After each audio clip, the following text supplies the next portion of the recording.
You are now listening to Sweep the Rack podcast featuring Brooklyn Rob and Big Mike.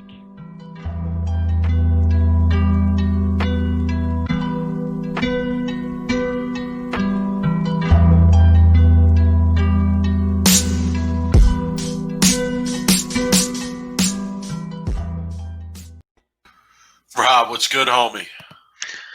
Mike, still looking good there, my man. Fresh cut, looking good. Man, it's about time, dude. I feel nice. I feel good. Confident. When you're sitting home in quarantine for as long as we have, and you don't have a haircut, and you eat everything in sight, the gym is closed. I haven't put on a pair of jeans in months. Felt good. I went to the barber. I got a haircut. I put on a nice shirt. Walked the dog. I was confident, looking at the ladies. It was definitely a new man for me. Now I'm back to quarantine again, back to the same old gear, but at least I got a nice haircut. What's good with you, Mike? So I have a question. Sure. I should have asked you this before we went on. I'm gonna surprise you here, put you on the spot. Did you tip more than you previously would? Yeah, okay. I did. I go to some bougie haircut place. I spend usually about $50 on a haircut. Just because sometimes you just can't with be cheap. Tip or without tip? Without tip. Okay. So usually I'll give her like a $6 or $7 tip, and this time I gave her a 10. Okay. Plus I'm not gonna be in Chicago for a while. So I'm leaving the city for a little bit. Working remotely is giving me a chance to kind of go spend some time with my mom and see what's going on there. And then I'm not gonna see her for a while, so I gave her the goodbye pound. It's gonna give her a hug. She's been the only woman I've been going to for about 20 months. So, nice though. I feel good, man. New man, Mike. I'm ready for all the. Should have tipped more. You got to be tipping more on the regular anyway. $50 haircut. That should be at least like $10 tip, I think, on the reg. Probably 20 in the current circumstances. Probably got to double that up. I gave the dog got a haircut too. That was $100 haircut. That was a $20 tip. Another reason not to get a dog. Dude, $100 haircut, but I mean, they gave the dog he takes longer, 4 hours to groom him. He looks nice, So me and the dog looking good. We were out in the city checking things out, both of us looking good, fresh cut, fresh bath, just trying to get some ladies. It brings to mind to me like a sitcom of like you and your dog, like two single bachelors in the city traveling around, Rob and Rock. Yo, I took him to the dog park, and he was trying to hump every dog he could. I had to take him out of there. I'm like, see, that would be a funny scene. Like he does that, and then you go and do the same thing, right? That would be a funny sitcom scene. Yeah, I'm good. So we have serious stuff to get to here, right? And speaking of licking my wounds. Oh man, we have a lot to get to, and we don't want to take up a lot of time because we're also adding 2 interviews to this episode. But Rob, since the last time we came on, which was Wednesday for our live interactive episode, live bowling has returned, my guy. Yeah, and it was my opinion. We talked about the format, right, and what it was going to be like, and there was a lot of like kind of questions that we had, right, and personally, the betting changed the whole show for me, man. Like betting on bowling is awesome, right? That's what I learned. But I also learned that we suck at it pretty much. Supposed experts of bowling, Mike. We're supposed to be experts. We call ourselves experts. We have this podcast. Rob, let's be clear, we put in numerous bets and we went over. Okay. We're talking close to 4 figures worth of bets between our conglomerate of people. Team Corp. Yeah, Sweep the Rack Corp. So listen, if betting continues on bowling, I'm gonna have to do something about it because I'll be in bad financial shape with the way things have started out. But listen, part of Sweep the Rack Corp for our betting purposes included none other than your brother, Dave. So let's bring him on. We wanted to bring him on because we're all licking our wounds here today after last night's shenanigans. And I know Dave has some opinions on things. So let me set this up. I'll throw this out there, and you guys can go wherever you want with it. We had numerous bets. I'm not going to give you all the bets.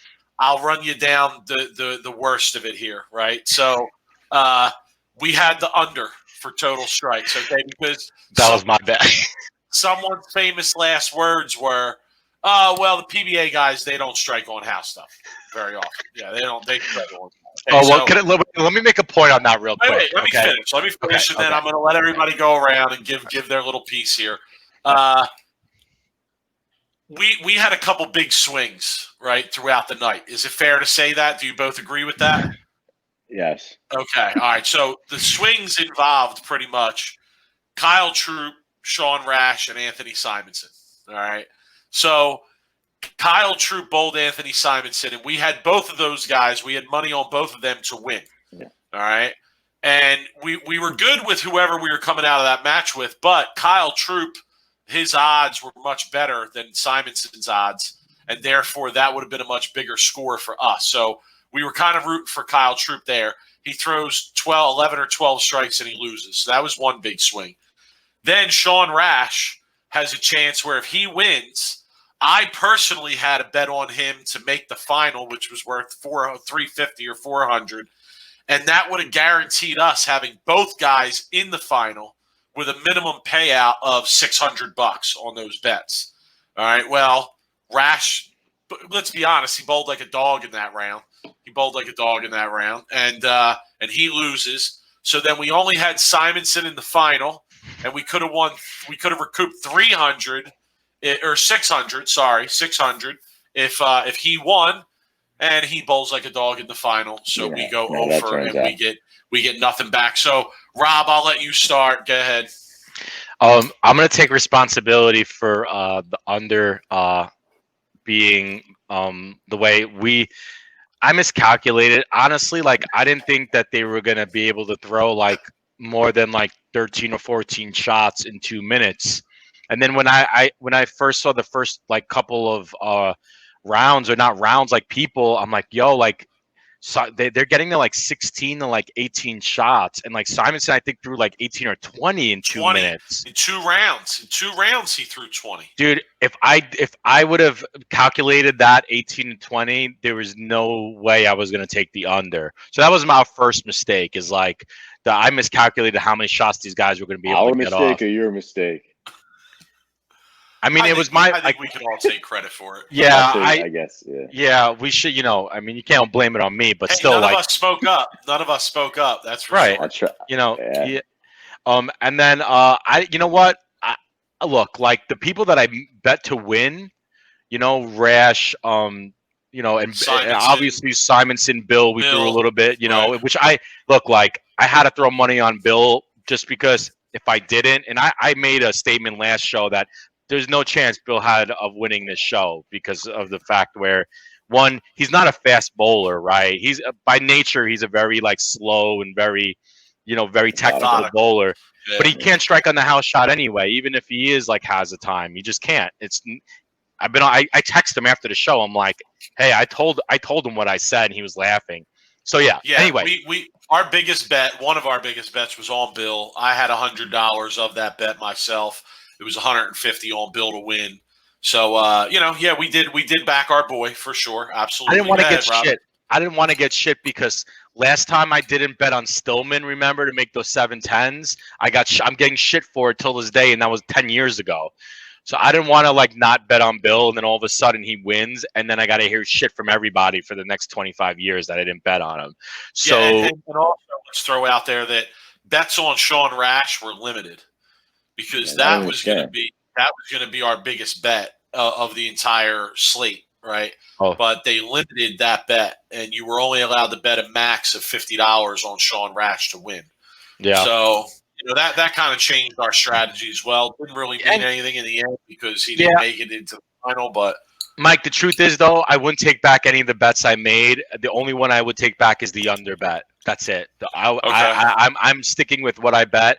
You can't bet on all 8 players, so I picked 3 or 4 and a coin flip, and I lost it. We almost covered it. Almost, yeah. I don't worry. I put some on the big odds too, but anyway, so that's kind of where I'm at with it. All right, Dave, thoughts? Listen, I don't understand how we consider ourselves bowlers. I figured that we playing right, throwing darts, and the slow hooking guy, Prather, actually was the one standing right, throwing darts. Sean Rash, he was playing. I don't know what he was doing. He was hooking the lane, just getting it to the spot. And like I said on the prior podcast, left to right's not going to win. The hard one does. So I think even though we knew how they were going to play the lanes when they got to the show, it didn't work out. We had 3 of the 4 people in the semifinals, and we lost. And I knew it. I saw it. I'm like, this guy Prather. I'm like, he's our arch nemesis. And I don't know the guy. I'm sure he's a great guy, but I hope I don't see him in a dark alley anywhere, because that guy, I'm about 6 foot. He's about 5'5", I think, and it might happen. You know. Yo, I put out on Twitter. I said nothing against Chris Prather, but I'm really growing to dislike Chris Prather. Again, nothing against him, but he keeps beating our boy. I'm shocked that he won this event because it was nowhere near 100,000. So you'd think he wouldn't even care about it. I saw on Flow Bowling that he said he wasn't even going to show up, and then he shows up and wins. So I mean Simonson, it was his tournament to win right there, and the guy didn't show up the last half. I mean, I don't think Prather won. I think that Simonson lost. I mean, he kind of set him up, right? Like Prather didn't even have to hustle or really try all that hard to beat him in that last round. No, he's using like a 320 grip bowling ball and playing left. I mean, I guess they can only bring a couple, and the lane's burnt out. There's no reoiling, but at that point. Yeah, there's 2 points here that I feel like need to be made. One, the person who goes second has such an advantage, because you just know what you have to beat. You know the tempo you need to throw the shots. So like, if you went second, it was a huge advantage. And Mike, I wonder how they decided that. It was probably by seed, I would think. Yeah, it was. It was by seed. Okay. It was by total strikes first round. So like, it was. Which was a huge advantage. You wanted to be second. You had to be second. And the other thing was, Mike, I know you want to talk about the tiebreaker because I saw you had some tweets. The tiebreaker was awful.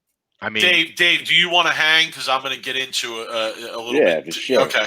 All right. I just want to make sure I want to get into the first lane after you guys talk about it.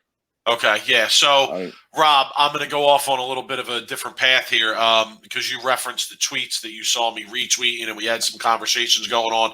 So, there's a guy named Spike Eskin in Philly, and he is the program director for the most popular sports radio station, sports talk station in Philly. It's WIP 610. His dad, Howard Eskin, is a legend in Philadelphia sports broadcasting. So I've followed him on Twitter for a while. He does a Sixers podcast called The Rights to Ricky Sanchez, and he has quite a following with his podcast. They do events based around the Sixers games. They travel to events. It's a pretty impressive thing that he's put together. So for a long time, I have been calling the sports talk radio station whenever Bill makes the show and it's live. I want to make sure the Philadelphia area knows what's up. So I call in and I find a way to slip in that bowling's on and Bill's on.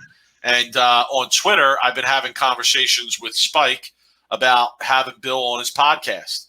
So lately with the pandemic and basketball shut down, they do Sixers talk, but they've also been bringing on different guests. So I'm going to be upfront. I've been harassing this dude, Spike Eskin, about bringing Bill on for a while, while all this has been going on. So last week, on Wednesday, Bill went on to their podcast, and he did an interview with them. And Rob, it was awesome. Dave, it was like an episode of regular people watching bowling because they had so many questions that were, odd questions to us, and like maybe even, like goofy questions to us. But it really showed you the perspective of people who don't watch the sport on a regular basis. So Yeah, we've been tweeting back and forth all week because Bill made a donation to a charity that they work with as part of his winnings from last night. So they were following him and they wanted to watch him, and we were going back and forth on Twitter. So they actually did a Zoom meeting last night where they all watched whoever wanted to come on could come on and watch the bowling event together with these guys from the Rights to Ricky Sanchez podcast and some of the people in their crew who are all Sixers fans and Philly people for the most part. So I jumped on and I logged in as Big Mike from Sweep the Rack, and I did the little hand raise thing where you ask if you can come on. Yeah. And to their credit, they brought me on. They treated me really well. You know, they got my insight on what was going on with Bill and his match. We watched that part of the match, and then yeah, we chatted for a few minutes while the other matches were going on. But a couple things came out of it. Number one, Spike Eskin, again, the person behind the Rights to Ricky Sanchez podcast, if anybody wants to check it out, if you're a Philly person, Sixers fan, he's going to come on, Rob, to Sweep the Rack. He's going to do a regular People Watch Bowling with us. So I'm going to set that up. And the second thing that's in the works, and I don't really have much to do with this, but I told them that I would be their all-access guide for the weekend. The Rights to Ricky Sanchez podcast crew, they are interested in traveling to a PBA event to watch Bill and support Bill. So I'm going to reach out to them and see what's good and see what they want to do and what thoughts they have about that. But yeah, Rob, could you imagine me rolling in deep with a crew of Philly people, Philly fans to a PBA event that Bill is bowling in? We're getting thrown out. We're getting thrown out. Are they going to bring like baseball bats or batteries and like get crazy, because that's kind of what I've been seeing on. No. Don't perpetuate that stereotype. Come on, that's not right. Yeah, man. Philly people are good people, man. We might get a little rowdy. We might have to go. It might have to be Portland, honestly, because we'll blend right in there. It might have to be Portland, but I don't know. We'll see where that goes. So. You guys can take it wherever you want. But yes, Rob, I was tweeting a lot while the event was going on with different. Well, it's funny because Spike even tweeted out about how bad the tiebreaker rule was that Bill lost. Yeah, we were discussing it. The tiebreaker was bullshit. Come on. I mean, they could have come up with something better than that, even given the time constraints. I know. One shot roll off, maybe. Better than speed. Yeah. So, I mean, it is what it is. I mean, overall, though, Mike, like, I had a great time watching it just because of the betting. If the betting was off the table, I don't really know if I would have cared so much, but I've never been so much on the edge of my seat watching bowling. And all I could think about the whole time was like, man, imagine if I had like $100 or $150 on a, plus 700 and he was the fifth seat, right? And he was climbing the ladder and I'm watching the show for 2 hours climbing the ladder. Like, I mean, think about it. Hanging on every shot. Dude, like, it was awesome. I'm just more angry. I'm getting more angry losing. I'd rather lose betting on NFL than losing betting PBA. I mean, it's like we know what's going on. We see everything, and then we're like, you got to be kidding me, man! Like 4-6, like the first lane wasn't even oiled. It was oiled, but it was like 35 feet. I mean, I don't know what the hell was going on with that lane. I mean, but. It is. I mean, look, like, I'm not taking that back. And the only bet I said I regretted was the under bet. I should have listened to my gut on that instead of listening to other people. But like the other bets, though, I'm not gonna like take back. Like, I mean, I wasn't gonna bet Prather to win a striking contest. No. I mean, it is what that's the truth, though. I wasn't gonna bet him to win a strike. I'm never betting Prather ever because it's like betting the Patriots and they lose. You know what I mean? Like every time I bet the Patriots, they lose. Yeah. The truth of it is like Simonson was the smart money. Simonson was the smart money. The more you think about it, dude, Rash was really the smart money if you were able to get the money in on. No, disappointed. Dude, Simonson was Dave. I am too. Like I agree with you, Dave. Going in after that first elimination round when they went from 8 to 4, and I saw that we had Rash, Troop, and Simonson in, and we have them all to win, and I got Rash to make the final. I'm thinking, there's no way we're walking away from this without making money. And I'll tell you one thing, though, Mike. I'll tell you, here's the truth that me and my brother talked about this earlier. I'll tell you what this Derby did show. It showed our guys need to get on the cardio wagon, man. These guys are out of shape. These guys, dude. come on, man. Look at that, yo. My brother knows. He said, "Look at these guys. They're man. sucking wind." I'm like, "Yeah, they haven't done shit in 3 months, sitting at home." And then all of a sudden, you're gonna make them on some like CrossFit two minutes of throwing bowling balls. Like, listen, at this point, if you're doing nothing, you should be running, doing some push-ups. I mean, listen, if you can't throw 20 shots and then you guys are acting like you're huffing and puffing and leaning over like you're doing CrossFit for 45 minutes. I mean, come on, man. We got to, listen, man, if you get me out there, I'd let's do lead pin bowling. I mean, Tommy Smallwood, lead pins, man. Lead pins is where it's at. dude, all I know is if you were on that contest and it got to the tiebreaker of who threw the ball the hardest, we all know that. We all know who's going to win that. So, we always miss the break point. Yeah. Anyway, Mike. So what do you think? Let's you want to keep. We got moving? popped. That's what I think. I know. Dude, we got it's a bloodbath. When I had to quick pay you that money, I didn't want to do it. I really didn't because I'm like, you got to be kidding me, man. How do we lose this? And then I got to quick pay you money. I look at my bank account this morning, and I'm so angry still, man. It's so hot. I'm doubly hot because my investment was Your double wife? where you guys were at. What'd your wife say about this, Mike? She was into that shit, son. I'd never seen her so into a bowling telecast as last night. Even my brother-in-law was into it. He's staying with us right now. And they were both really into it. I mean, she was pissed when we didn't win anything back. And I lost my total $500 investment with all my bets spread out. But, listen, it's gambling. It's gambling. And like Rob said, I would have taken the bets again. Rob, Dave, you said it. We had three out of the four final four. Finals. We were looking golden, you know? I mean, this stuff happens. If you wanted to run that back 10 times with the same bets involved, I would do it every time. In fact, I'd even put more money on Sean Rash if they let me. Sure, Sean just disappointed me. I thought he would stand right and just fire it. I don't know why everybody's wanting to play left and to right. I mean, it's a striking contest. Listen to this, though. So there was somebody else who I was texting with about bets, and they had several bets in. So they were looking at the live betting odds as well. And after the first elimination round, or after, I forget if it was after the preliminary or the elimination round, at one point, Simonson, a $25 bet on Simonson to win netted you $600. Okay? And he made that bet, 25 to win 600. How you feel if you're him, too? I mean, you're on there, you catch the live odds, you see that, you think, okay, let me throw a little down on it as a safety. Do you think the players felt a little more pressure because they knew people could bet on them? Yeah, no, I do. No, I don't. I just think that they were rusty and they were bowling on some really cliffed shit as the show went on, and ball reactions were funky all over the place. I mean, Simonson threw a couple shots left-handed in the last match, didn't he? Yeah, or up the left side of the lane anyway. Yeah. So as soon as he did that, I knew it was over. As soon as he did that, I was like, it's over. I mean, if he could have done that for the whole round, he would have had a fresh left side. Well, he did. I think he did to start out the round. I don't remember if he went back to right hand, regular. I give the kid a lot of credit though. He's got a lot of balls, man. I was so frustrated. I was so fried after that shit.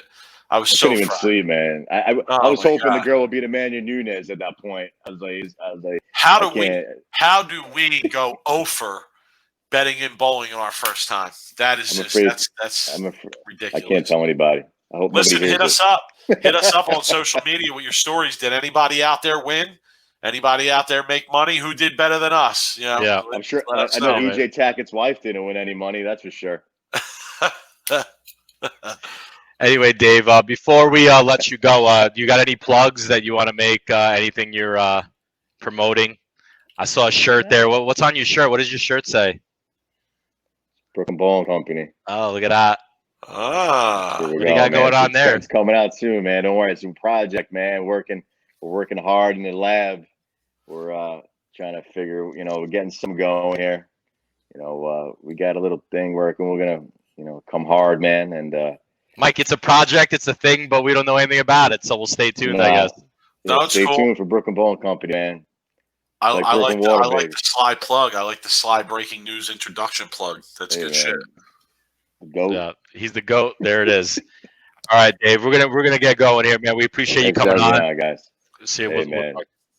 Dave, I'm still in. It don't matter. Next time I'm still in. I'm going back at him. I don't care. Yeah. I'll go back at him until I'm broke. So for sure. if you're in, if you're riding with me, you got to keep my Venmo. You know my Venmo, dog. Venmo me, and we'll get it in. Keep pressing it. We got to keep. You don't even. Oh God, I should tell about the franticness of me trying to get these bets in too.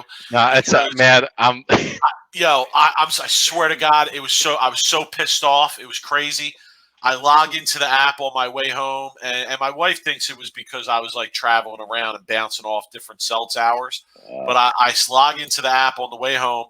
I go to deposit. You guys had already Venmo'd me. I go to deposit, and it won't let me put my personal information in. So I'm trying.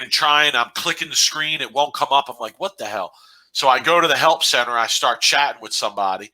And you guys know me. I get my fuse is short, especially in a situation like this. So they basically tell me that I have to send them a pic of my license and my social security card. Forget that. Okay. In order to be verified to bet. Right now, I'm texting with somebody else who I know in Jersey who signed up for the app later than I did. And he's like, oh, yeah, I just put my debit card in and I was good to go. And I'm like, well, why the hell is this a problem for me? So I'm texting the guy saying, listen, I'll do this. I'll email you this information right now. But I need to know, like, am I going to get cleared to bet and make a deposit for tonight? Because if I'm not, it's not worth it for me to even do it. Right?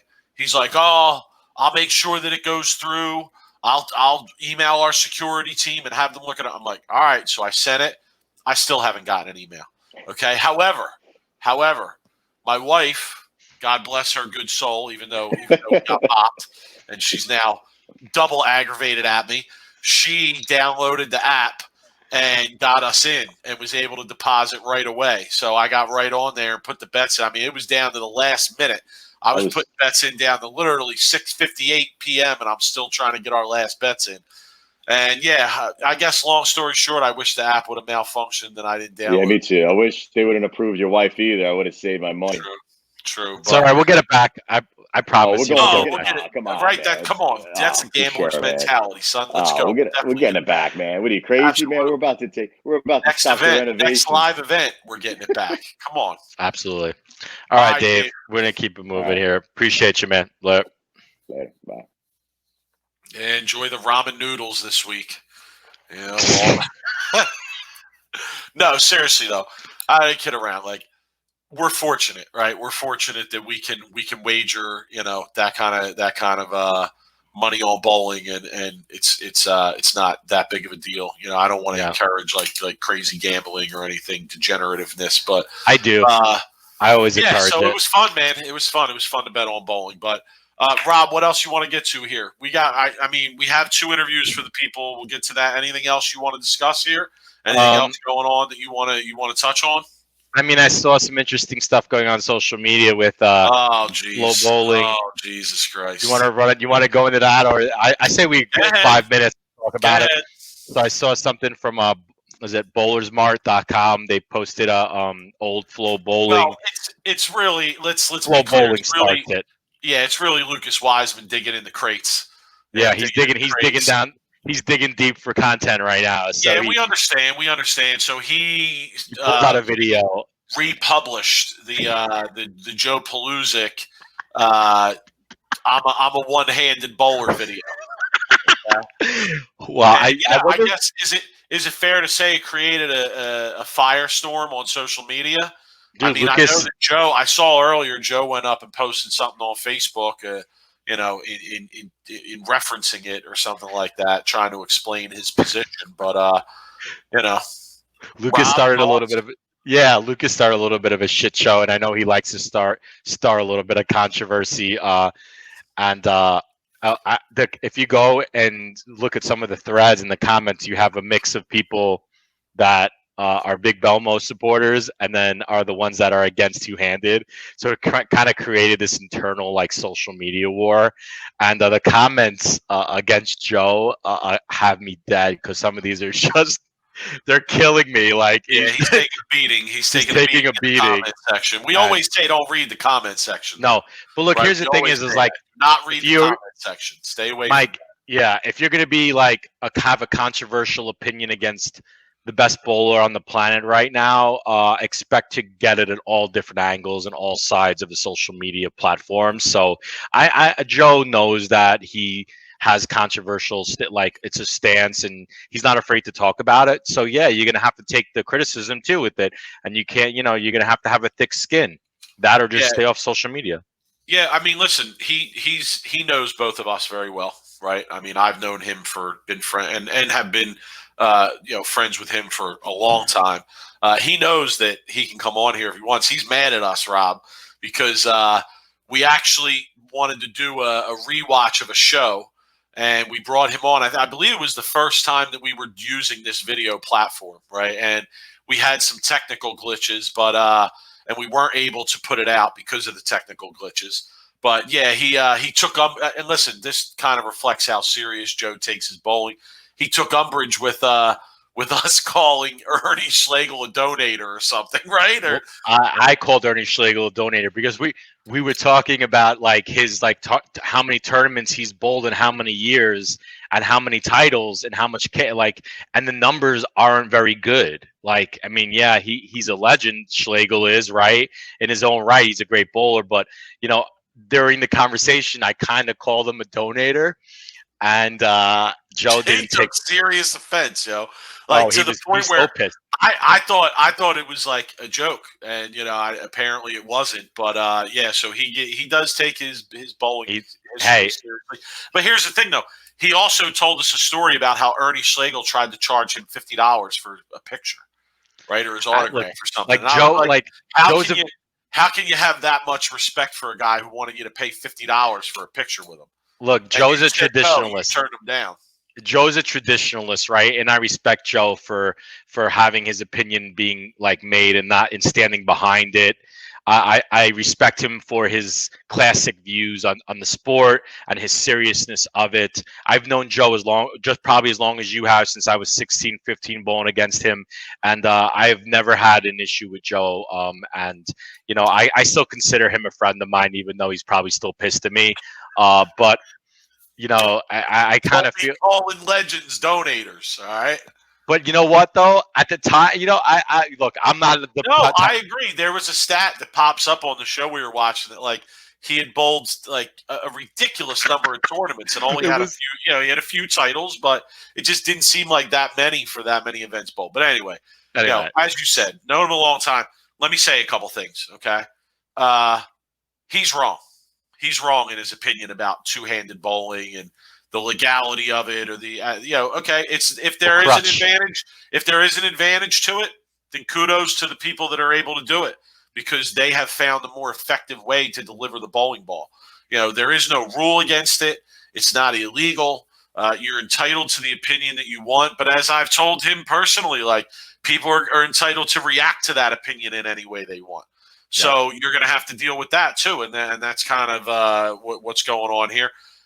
Joe has always been this way, okay? Back to when we were in high school.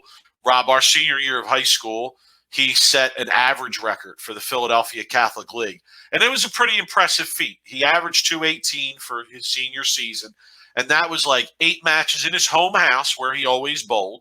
So you got the advantage there. But he also had to bowl 8 matches in places where he did not bowl. Some of these places were terrible. I mean, just terribly maintained, not very good bowling alleys for competition.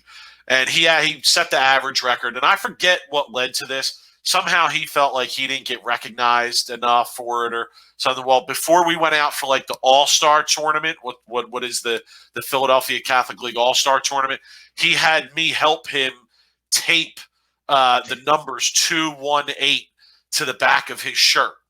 Okay. And I like, just because he set the record, he felt like slight it in some way. So he decided to do that, to say like, hey, well, here's what I have to say about that. So what the problem was is he was getting drowned out by someone in the New York City high school leagues that was getting all the high school recognition. I'm not going to say who. This was just in our local area. This wasn't even a regional thing. This was just the people in our local Philadelphia. I love area. it though, man. Like, hey, look, like 218 at the time. That's pretty impressive. It really is. No, it was, and Joe was a great bowler. Crazy now, the crutch arm shirt. It's kind of transferred. Yeah. Joe's a great bowler. So I've told him that he's wrong. Okay, and he's entitled to his opinion. He's just wrong. I would be more willing to have a conversation about the changes in lane conditions, okay, or the lack of variety in lane play in the PBA than I would be to hear an argument about the legality of two-handed bowling, right, or the rightfulness of it at this point. I almost would rather hear some conspiracy theory shit like we've heard in the past here on this show from time to time. But I will say this, and this was echoed by a few people. I think Ryan Schaefer was one, and Patrick Allen was another on some social media stuff that I saw. Listen, Joe is a very classic style bowler, right? He that's the style that he has.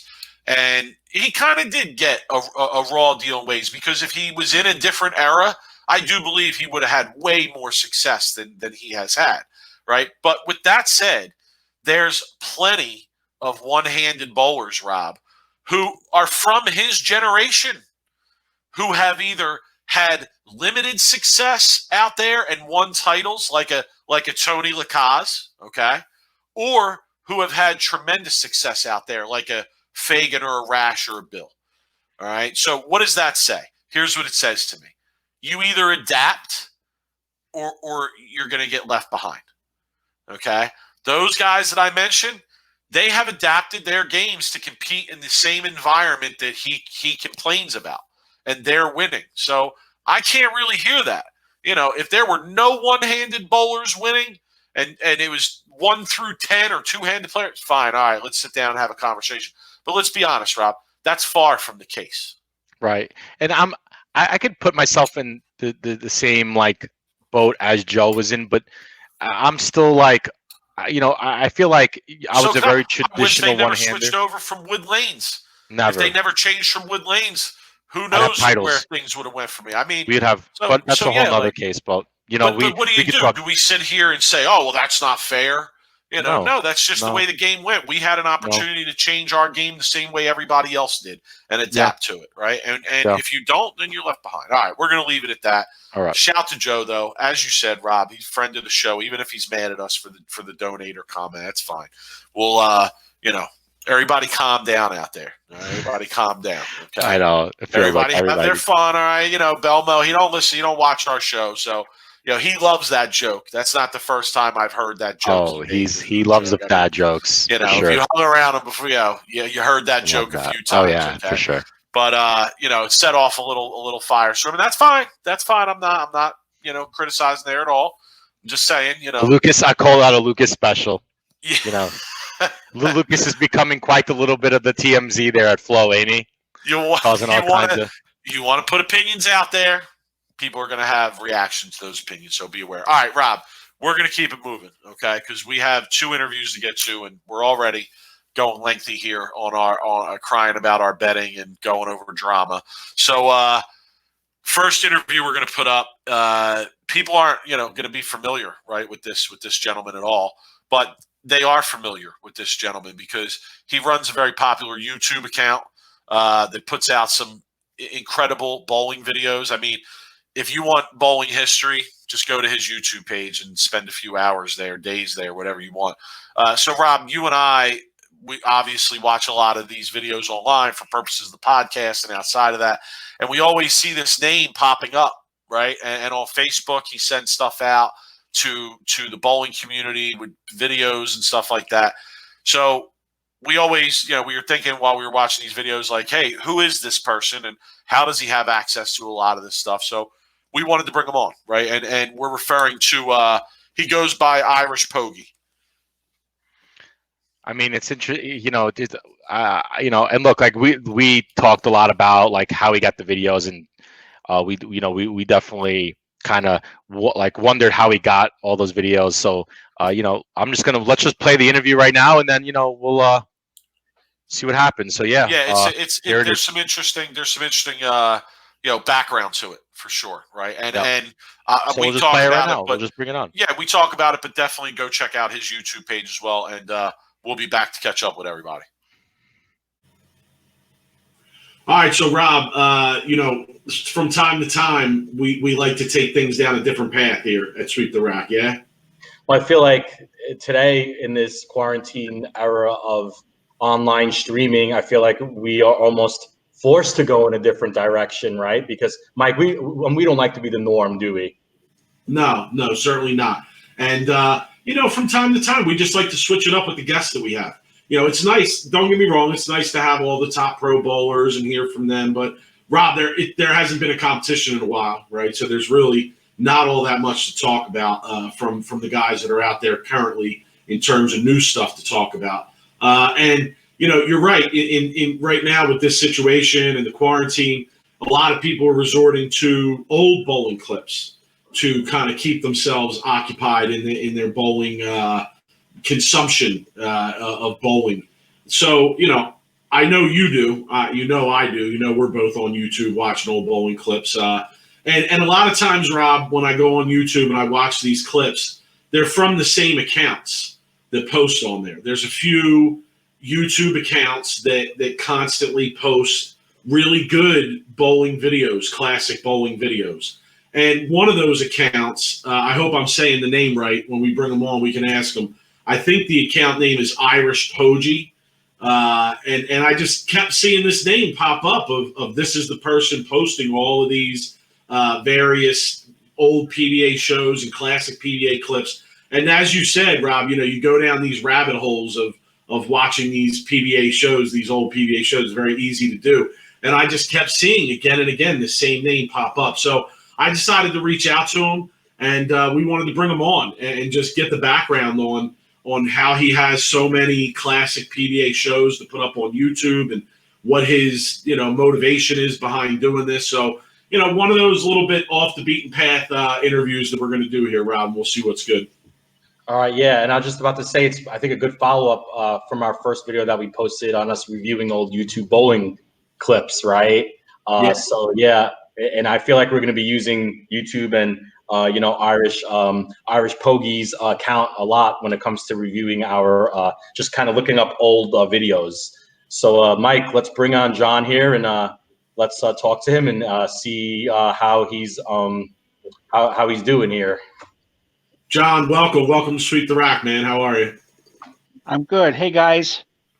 We wanted to well, first of all, did we get the YouTube name right? Is it IrishPogi? Is that how you pronounce it? Rob got it right. It's IrishPogi. The G is hard. Okay. Mike, I'm 10% Irish, Mike. I didn't know if you knew that. I'm very Irish myself, Rob, so I can so John, just so our listeners know, where are you joining us from here? I'm joining you guys from Staten Island, New York. Yes, sir. What's good, Rob? Oh man, Staten Island John. We should change his name. Okay, all right. So no, there are lots of Staten Island Johns, so no. They can maintain their titles. I'll take IrishPogi, thank you. All right. So welcome to Sweep the Rack for the first time. We appreciate the time. Appreciate you taking a little bit of time with us here. Obviously, the reason we brought you on to chop it up is because of all the videos that you've posted on YouTube and you posted online, and we'll get into that in a minute. But I guess the first thing we wanted to know is generally, could you give our viewers an idea of what your background is in bowling in general? Okay. Well, as far as my background in bowling is concerned, I'm not a professional. Oops. No, it's okay. There you go. Okay. I was never a professional bowler. Bowling was something that I got into back in 1978 when I was 15 years of age. And my entry into the sport is a little unconventional compared to most. Now, when I was a teenager, I was of the mindset round is a shape. I was chubby and I didn't have, a good athletic prowess, and I used to develop sweats while going to gym class because I couldn't exercise. I couldn't perform any of the exercises my peers could perform, and I found out that my school, Newdorf High School, offered a gym class. So I figured, okay, well, what's athletic about gym? So I figured, okay, let me see if I can sign up for that. And little did I know, there is a little athleticism in bowling. It's just rolling a ball down a lane and being able to maintain steady body position.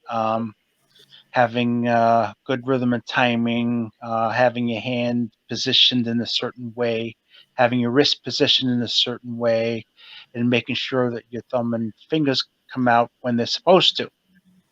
And of course, the first bowling ball that I threw was when I was 8 years old in Maple Lanes in Brooklyn.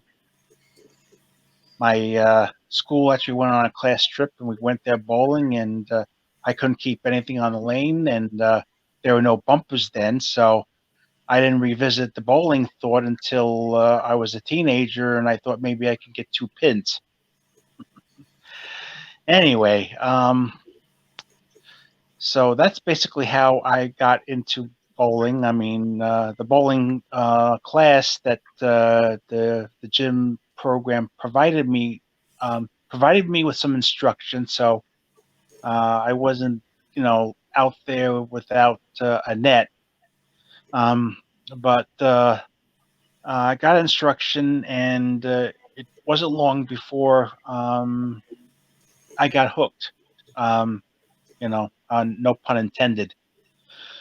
I began watching ABC television just to watch the bowling, to maybe learn a few things. And when I found out that the pro bowlers had bowled 42 games in a week, I said, what? I can't even bowl 3 games. 42? It was just amazing. But when I began watching ABC television, the dominant bowlers on TV were Mark Roth and Marshall Holman. And my peers were enamored with their styles, and I couldn't relate to it because, you look at Mark Roth charging down the foul line and, ripping the cover off that bowling ball and making it hook and hit. And I couldn't relate to that explosive delivery. So I found a different set of heroes. My heroes back then, I enjoyed watching Jim Stefanich, Dave Sutar, Mike Durbin, Larry Laub, the down and in strokers, the ones that had very, very good rhythmic games, and they were nice and smooth and accurate. Gary Dickinson's another one. I just watched the 1995 Masters this morning, where Larry Loud makes the step ladder. So yeah, that was amazing. Shows what a bowling nerd I am. That's what I'm doing on a random Sunday morning. But and he wasn't the oldest one to make the show for the Masters. Tita Semes from New Jersey was 63 when he made the show at the 1997 Masters. Yeah. So then, is it fair to say, John, that like your experience with bowling has mostly been at a recreational level, an amateur level? I mean, I see on your YouTube page, like you have gone and bowled nationals a couple times, it looks like. So I would imagine you have some level of competitive experience in bowling. But is your competitive experience in bowling limited to that?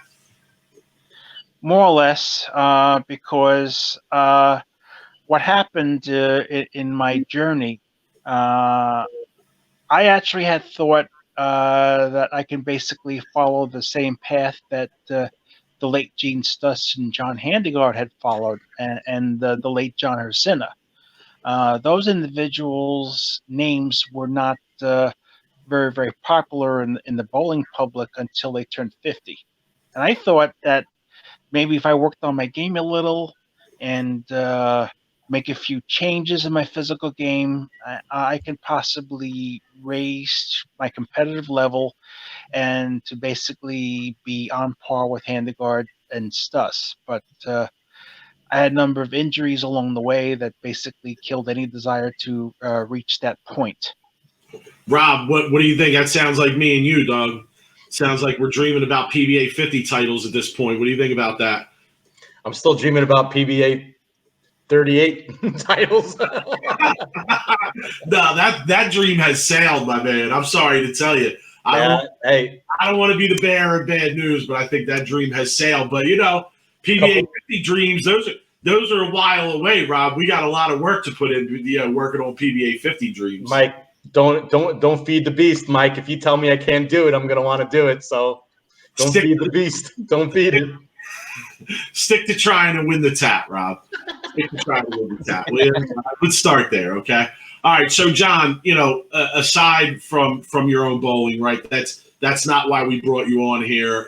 That's not why people, if I said, "Oh, do you go on YouTube and watch bowling videos?" would recognize you. You run a YouTube channel, man, with all these great classic bowling shows on it. And Rob and I, even before we did this podcast, we very often would go on these, deep dives, whatever you want to call them, black holes of YouTube, watching various bowling videos. And as I said in the introduction, the account name IrishPogi would come up a lot, and I'd see it constantly. So I've always wondered to myself, who is this guy? And how does he have all these videos, and what's his motivation for putting the ball up there and running this YouTube channel? So I guess let's start here. How do you have all these videos, man? Where does all this content that you put up come from? Well, I began recording telecasts back in 1990, like I indicated earlier, and I also have people that send me stuff on various formats, whether it's a VHS tape or it's on a DVD. I have a variety of computer programs that enable me to, convert these items into video files where I can actually store them on my desktop. So that's where I have a lot of my video files. I have like two external hard drives that I keep a lot of the video content. And you asked me about my motivation for putting these videos up. Well, it's a simple thing. I want to give the people out there opportunities to watch the names that they've only read about, like the names of Buzz Fazio, the names of George Howard, the names of Carmen Salvino, the names of the late Ed Bourdain. I want to give people an opportunity to watch these individuals play. People that they've only read about, like another person that comes to mind, the late Bill Lillard, Dick Hoover, and so on. Okay. All right. So really, I guess it's fair to say then you wanted to give people an opportunity to, really see the full range of history in bowling. Yes, and also when you watch these clips, you can definitely tell who influenced who, because there's a saying out there: imitation's the best source of flattery, and you definitely see some individuals. I know that's right, John. Right, Rob? Yes, sir. Yeah. Yep. And if you look at the styles of some of these individuals, you know who they copied from. Case in point, Hall of Famer Dave Davis. You look at his game, and you look at Parker Bone III. You can definitely see a lot of similarities. Okay, fair enough. No, I think that's a very true statement. And in some of those similarities, I think you might even see some connections there if you dug a little bit deeper, for sure. What are some of your favorite shows, John? Well, I really enjoy watching the 1990 PBA Hammond Senior Open that was held in Hammond, Indiana, back in July of 1990, and it featured John Handegard's very, very first PBA senior title, first of 14. Okay, Rob, you want to take a look? Yes, sir. And there he is, Mr. Handegaard, with the shined up blue hammer. That's the first ball I ever had. First serious ball, anyway. I see. You know, Well, it's the fun. very first ball. Like when I was a kid growing up, obviously I used to watch a lot of PBA bowling, but there used to be senior bowling on. There used to be PWBA bowling on, and I remember my dad always saying that, oh well, you and your friends, you should watch more of these older guys or the ladies because right now you throw it more like them. And you could probably learn more from them. And I used to enjoy watching the senior shows and watching the lady shows for that reason.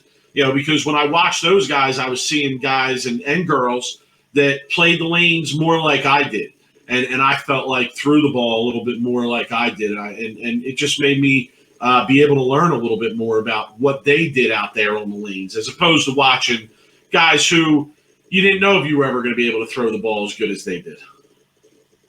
This is true, and when the ABC/WIBC introduced the sport bowling program in 2001, the PWBA women actually had averaged higher than the men that bowled on sport patterns, and the reason why is because their playing styles are similar. They can break the lane down in a certain way and make it more playable for them. That's how they ended up averaging higher than the men. When I think of John Handegaard, I think of a red resin hammer. That's what I think about. From the 90s, he used that red resin hammer on a lot of shows. And, really, really steady player for sure. Do you, now let me ask here, do we ever think, and this might be kind of an out there question, but do we ever think like the PBA 50 will come back on normal television, like Fox? Like, you think they'd ever pick up a couple of the major shows? Because I kind of missed the PBA 50, like being on, like the seniors being on like regular TV. Well, I think they should, and I think they should be bowling for more prize money than they actually are, because if you look at their total prize fund, a lot of these tournaments are basically paying the same money that the tournaments in 91, 92, 93 were paying. And you're talking about this is 26, 27, 28 years later. Those figures should be adjusted for inflation. And I feel like with a lot of the emergence now of a lot of the guys that were really popular, back in the 90s, now are turning in 50s. Guys like Jason Couch, Patrick Allen, Parker Bone. And, you could even throw Walter Ray in there, who's been 50 for a while. But these are guys that were on regular TV all the time. Amato Monticelli. So these are guys that are going to be making the show most of the PBA 50 show. Norm Duke, right, is another one. So I feel like there should be a lot of interest in maybe looking into getting them some kind of Fox deal, or maybe throw them on a couple shows. Even like just the majors would be pretty cool. But let me ask you, John. You said you have a lot of the VHS. How many VHS tapes do you think you own in your house right now? If I were to sit here and count, I'd be counting for a very, very long time. If you were to go to my apartment, you would definitely see that my place has been invaded by VHS tapes. You got to give us an approximation. Come on. You got to estimate for us. Okay. I would say maybe about 200, 205. And a lot of those tapes have four or five telecasts each. Wow. So you could be talking upwards of like 1,000 shows. Easily. And then I have stuff on other formats like DVDs. Okay, so you mentioned that earlier too, that sometimes the content is coming from things that people send you. What's the percentage there, John? How much is from your own stash and how much is from people that send you, percentage-wise? I would say maybe 45% my own and 55% the rest other sources. Okay. All right. Cool. No doubt. Any memorable fryouts? We love to talk fryouts here, John. Any memorable fryouts that come to mind in all these shows that you've watched in this collection that you have? Oh yes, since the PBA has allowed the bowlers to be brash on television, one particular individual comes to mind. The name PDW sound familiar? Oh As a yeah. matter of fact, when you had Jason Couch on a little while ago, you guys were asking if Couch and Weber ever faced against each other on television, and the answer is yes. In 2002, the PBA had a telecast in North Carolina, the Columbia 300 Tar Heel Open. Pete Weber actually had bowled against Jason Couch in semifinal match number 1. That match took place after the wild card match that featured Jason Hurd and Roger Bowker. Wow, And John, this is the same. I gotta say, I'm blown away, and I'm really impressed by your, it seems like almost photographic memory of some of these shows. I mean, you're going deep here, and this is from somebody who, in a lot of instances, can recall stuff like that. But yeah, you definitely seem to be on another level. So big shout for that, man. As a matter of fact, when I was listening to your show with Jason Couch last night in preparation, I didn't get to bed till 5 o'clock because I was just going through all my archive, and I was just asking myself, did Couch ever face Weber on television? And I thought yes. So I was just trying to think at what point, when did this happen? And I could not sleep, to be honest with you. So my brain was basically going was going at a warp speed. Did you find it? I did. What show was it? Like I said, it was the 2002 Columbia 300 Tar Heel Open, and this was the telecast that Pete Weber actually had to make a difficult split to clinch the win in the championship match. Interesting. Wow. Interesting. That's Mike. To me, that's still crazy. That's crazy that out of all the times both of them bowled on tour, they only bowl each other one time on television. To me, that's mind. Like, I'm not gonna be able to sleep tonight either, John. Just thinking about that. Well, if you look at the women's tour, I mean, it was very, very rare that Tish Johnson would face another lefty by the name of what's her name? It was just on the tip of my tongue and it just slipped. Not Dee Dee Davidson. Still. Not Syl. It was another person. Dee Dee Davidson. No, but she's got a wonderful game, and if there's one particular underrated women bowler, I mean, not Kara Honeychurch. I'm gonna start naming all the lefty women bowling. Remember Kara Honeychurch, Mike? Yeah. No, listen, I'm sitting here thinking it's funny because you get three people like us sitting here talking about some of this stuff, and it shows like how deeply we remember it and how much we how much of it. No. It wasn't a lefty. It was Robin Romeo. They only bowled each other like maybe twice or three times maximum. Yeah, interesting. Which is amazing. So, John, obviously, again, you've watched all these shows. You seem like a huge fan of bowling and the PBA, like myself, like Rob. Who's your favorite personal player, man? Who's your favorite bowler of all time? Jim Stefanich. Okay. Why? Just because of the similarities in what you saw between your game and his game, like you discussed earlier, or for a different reason? Well, I think that if anyone was going to try to pattern their game after, I think that he would be the person you'd pick. Okay. Because Stefanich was an individual whose game was very, very rhythmically sound, and he was accurate, and those are the items that you needed to score back in back in the old days when it was very, very easy to leave an 8-10 in the pocket or the 5-pin. You needed to basically get the ball to enter the pocket at a decent enough angle to carry. That's amazing. Yeah. Shows true bowling fan there, right? With that, Sure. that ain't a Walter Ray PDW Belmo answer there. Yeah, that shows you've seen quite a few PBA shows if you're giving us that name. So, John, listen, we want to thank you again for the time, man. It was really interesting to talk to you and meet you. I'm sure, Rob, we're gonna have to have him back on again because the knowledge of the shows and the info is too good, right? It's too good. Definitely a resource we're going to have to tap into again. So, John, don't listen to our podcast too much because we don't want to keep you up all night, my guy, searching through PBA shows with some of the shit we bring up. So be safe and get your sleep. And, thanks for the time, man. We greatly appreciate it.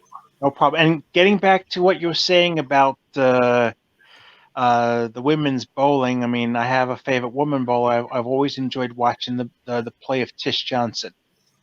Oh yeah, come on. Who doesn't like Tish Johnson? That's like the female goat, son.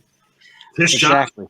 Johnson will wreck your shit. Okay, that's what I think about when I watch Tish Johnson. She was out there to put people in body bags. Okay. Yeah, she was. She was scary, but I would disagree with her being the GOAT. So that's a whole nother topic, though. All right, Rob, we won't get into it. Rob, I think your candidate for the GOAT ballot would be Lisa Wagner. Well, Lisa Wagner is in the Mount Rushmore of women bowling. It's clear who the women's GOAT is. It's Liz. Liz. It's no always going to be Liz. However. Well, Liz has time to get into that category. She's getting close, and she still has there already. John, don't disrespect, son. Liz is the GOAT. Okay, she's the top. What about Alita Sill? No. When Alita Sill puts her foot in some of the guys' asses, then come and talk to me, okay? But Liz is maybe Kelly Kulick, maybe. Liz is not. I'd put Kulick on the Mount Rushmore. Okay, but I wouldn't put her above Liz. Liz is the GOAT. Let me ask you a question, if I may. Hold on. I will let you ask the question, but hold on. I got to say this about Tish Johnson because I talk a lot of shit on this podcast. And there's even guy pro bowlers who I say, they don't throw it good, or if I saw that guy in a bowling alley, I'd bowl him, no problem. Let me say this. When I saw Tish Johnson throw a ball, there was no way ever I wanted any piece of Tish Johnson in any bowling situation whatsoever. Nope. So just to be clear, okay? But go ahead, John. Ask away, buddy. Okay. If the PWBA never ceased operations back in 2003, what kind of career do you think Tiffany Stambro and Michelle Feldman would have had? Well, here's the thing is, I'm going to jump in here because if the PWBA never went away, we would be talking about Kelly Kulick being the greatest women bowler of all time. Absolutely. I think Kelly Kulick was the one that ended up hurting the most from the PWBA going away. And that's just because I love Kelly and she's a good friend of mine, but that's just, she was the best, like at that era, and that was her prime. Yeah, and I was going to say that, Rob. Fair to say, and she had just won the U.S. Open in 2003, just a few weeks prior to the PWBA closing operations. Yep, she completely destroyed Kelly's women's bowling career, and I really it hurts me just because of how of a good person she is and how hard she worked. I grew up with Kelly. I've known Kelly and her family, and it just kills me to think about how that hurt her. But yeah, that would be. I'm gonna stand behind that until I'm going to the ground. Yeah, and you're right, Rob. I was gonna jump in and just say it was really. She was young on the younger side, but she really was the best bowler out there at that time. Mike, I got to reach out to her, Mike. We got to get her on. But that was true, absolutely. That would be a good interview, and we could ask her that ourselves. But John, again, thank you for the time, man. We greatly appreciate it, and we may reach out again in the future and have you on again, buddy. We enjoyed the time. Appreciate it, John. Thank you for having me. Thanks, guys. Absolutely. Thank you, John. Bye. All right, so Rob, again, off the beaten path a little bit of what we normally do, right? Not pro bowler, somebody in the bowling industry per se, but I know there's a lot of people out there, Rob, that watch bowling videos on YouTube that recognize that username from his channel. Yeah, and it's definitely first off, proud of my East Coast people, right? Still representing bowling, right? Staten Island, Brooklyn. There's so much bowling passion in that area, and it's sad, like when a lot of bowling guys close in that area because the property value in New York City is so much more valuable than a bowling center. So a lot of bowling centers closed up because I know Maple Lanes we talked about it closed up because of the fact where someone comes in and they offer all this money per square footage, and it's, it would take that proprietor 50 years to make that money. So they sell. And now there's a lot of less bowling in New York City. But, back to what we're talking about, the YouTube videos. And Mike, it's incredible. Like, I would love to start a Sweep the Rack trivia where we bring on like 2 or 3 people who are completely like bowling savants, right? When it comes to like knowledge, and run a contest, and we bring them all on and we ask questions, and we play like a Jeopardy, right, type or something like that, because dude, there's a lot more people who know a lot more bowling than you out there, which still surprises me, but I mean, there it is. Yeah, no, this is very true, and clearly John is one of those people. I was really impressed by his his recall knowledge of a lot of the shows and a lot of the information that we brought up. And again, it's just something that struck me as I was on YouTube checking out bowling. I wanted to know, who is this guy? I also saw he posts on Facebook every once, actually quite frequently, where he'll tag the people that were in those shows, and occasionally it creates discussion on his Facebook page, which I find kind of interesting, where you get some of the old pros commenting on some of their shows. And I'm talking years before we even did this podcast where I checked this stuff out. So, yeah, just always struck me as who is this guy? Why is he putting all these videos up? What's his deal in bowling? So, interesting to get the chance to get to talk to him. Yeah, so out there, our fans who are watching this and listening, check his YouTube channel out. It's IrishPogi, one word, IrishPogi. And definitely go check it out. And subscribe to his channel, and give him some support, because look, like this is someone like us who's a fan, right, and who wants to support this bowling and just bring bowling to people out there. So I kind of feel like he's like one of us, Mike. Like, he's just a fan and he's trying to promote the sport, and he's just trying to give the fans like something cool to watch. So check out his YouTube channel. All right, so Rob, that was the first of our 2 interviews tonight that we're going to post, and second one people are going to be more familiar with here. Yes. Yeah. There's a bunch of nicknames you could give to the guy we bring on. There's Big Shot Bob. There's Maximum Bob. There's probably another 100 other Bobs, right? But dude, Robert Smith. If you know him personally, he's hilarious, and he's a great dude, and he's one of the first people that actually like spends time with you. A big name in the sport as he is. Like, he's not afraid to like sit down and just have a beer with you if you're just a nobody. So yeah, literally, as you'll see in the interview. But yeah. Interesting interview. The guy is well traveled in bowling, not just in bowling itself, but coaching and competing in other outlets other than the PBA. I found it to be a really interesting interview. Some funny parts here. So, yeah, we'll give it to the people, and we'll catch up with them on the backside, Rob. All right. All right, so Rob, before Jason Belmonte hit the scene, right? Who was the last bowler before Belmonte that really changed the paradigm of power on the scene of the PBA? Man, Big Shot Bob. That's what it is, man. I mean, probably the most power and rev rate I've ever seen in a one-handed style. Maybe Timmy Mack would be somewhat close, but I think Robert had. it's disrespectful to Robert Smith to put them in the same category, but No, I'm talking about power with one hand. no, I feel you. I feel you. I feel like my bowling life changed when I saw Robert Smith bowl for the first time. I think it was probably in like 1994. It was a tournament where he bowled against Norm Duke, and it was really the first time I'd ever seen him throw a bowling ball. And yeah, it was unbelievable. I mean, it was amazing. It was like seeing something that I couldn't believe. I thought like young guys like you and I threw it with a lot of power or threw it well, and then I saw that and realized, oh no, like there's a whole nother ball game out there. So Wait, yeah. what? Though, real quick though, what about the first time you saw Robert loft the left gutter? Yeah.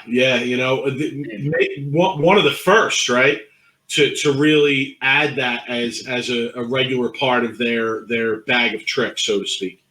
Yeah. So I'm excited to bring him on and talk about his younger days and see what's going on with him now. So let's bring Robert Smith on. Do you want to give a little bit of a intro to our fans on? Yeah, I mean, I assume everybody's familiar, right? Just because of Sure. like we discussed, the aspect of power. But 7 PBA titles and 1 title overseas. Has won the U.S. Open, and was the first player, I believe, to win both the United States Amateur title and the U.S. Open at the time that he won it. So that's quite a distinctive, recognition to have for that time. Sure. Yeah, Rob, I'm excited. Let's bring him on. Gentlemen. Robert Smith, how are you, man? Welcome to Sweep the Rack. Cheers, Robert. Cheers, gentlemen. Thank you for having me. Absolutely. And it's only necessary that we have to have a cocktail when Robert is on. Only on Sweep the Rack where we could have a virtual beer. Why not? What else are you gonna do? I'm not going nowhere. So yeah. Listen, if somebody tells me that you can have a beer with one of your favorite bowlers ever, I'm in. I don't care if it's in person, virtual, over the phone. Count me in, son. Well, we definitely got to do this in person at some point. Definitely. Yeah, this little coast to coast thing, it might be a little, too much at some point. But yeah, absolutely. But cheers, guys. Cheers. So thanks for kind words too. Yeah, appreciate it. We're recording this during, lockdowns and coronavirus status. So how have things been for you? How are you dealing with all this? Is everybody good with your family? I hope all is well. Family's good. Wife's still working. She's a kindergarten teacher. So, trying to teach 5-year-olds over the internet is good luck to her. I mean, I feel bad for her. The kids are good. They're staying pretty sane, not too much trouble. I mean, being on the big city sides, California out here, it's, we're in lockdown for a little bit. So, but luckily Ventura County out here, we've been pretty good with everything. Been pretty good. All right, good to hear. So, in terms of our interview here and what we have for you, the first place we usually start with everybody, just to give our viewers some background and some history, is just to ask, what is your background in the game of bowling? And obviously, we know where you ended up at the professional level, but how did you get into the game? And I guess I'll also add in there, how did you develop the style that you're famous for? Oh, gosh. I always tell everybody I was a victim. Mom, dad, grandpa, uncles, they all bowled. So, I was in a bowling center just probably like you guys were at, 3 years old. We started bowling at 6 and, we were two-handed at 6, but it was granny style.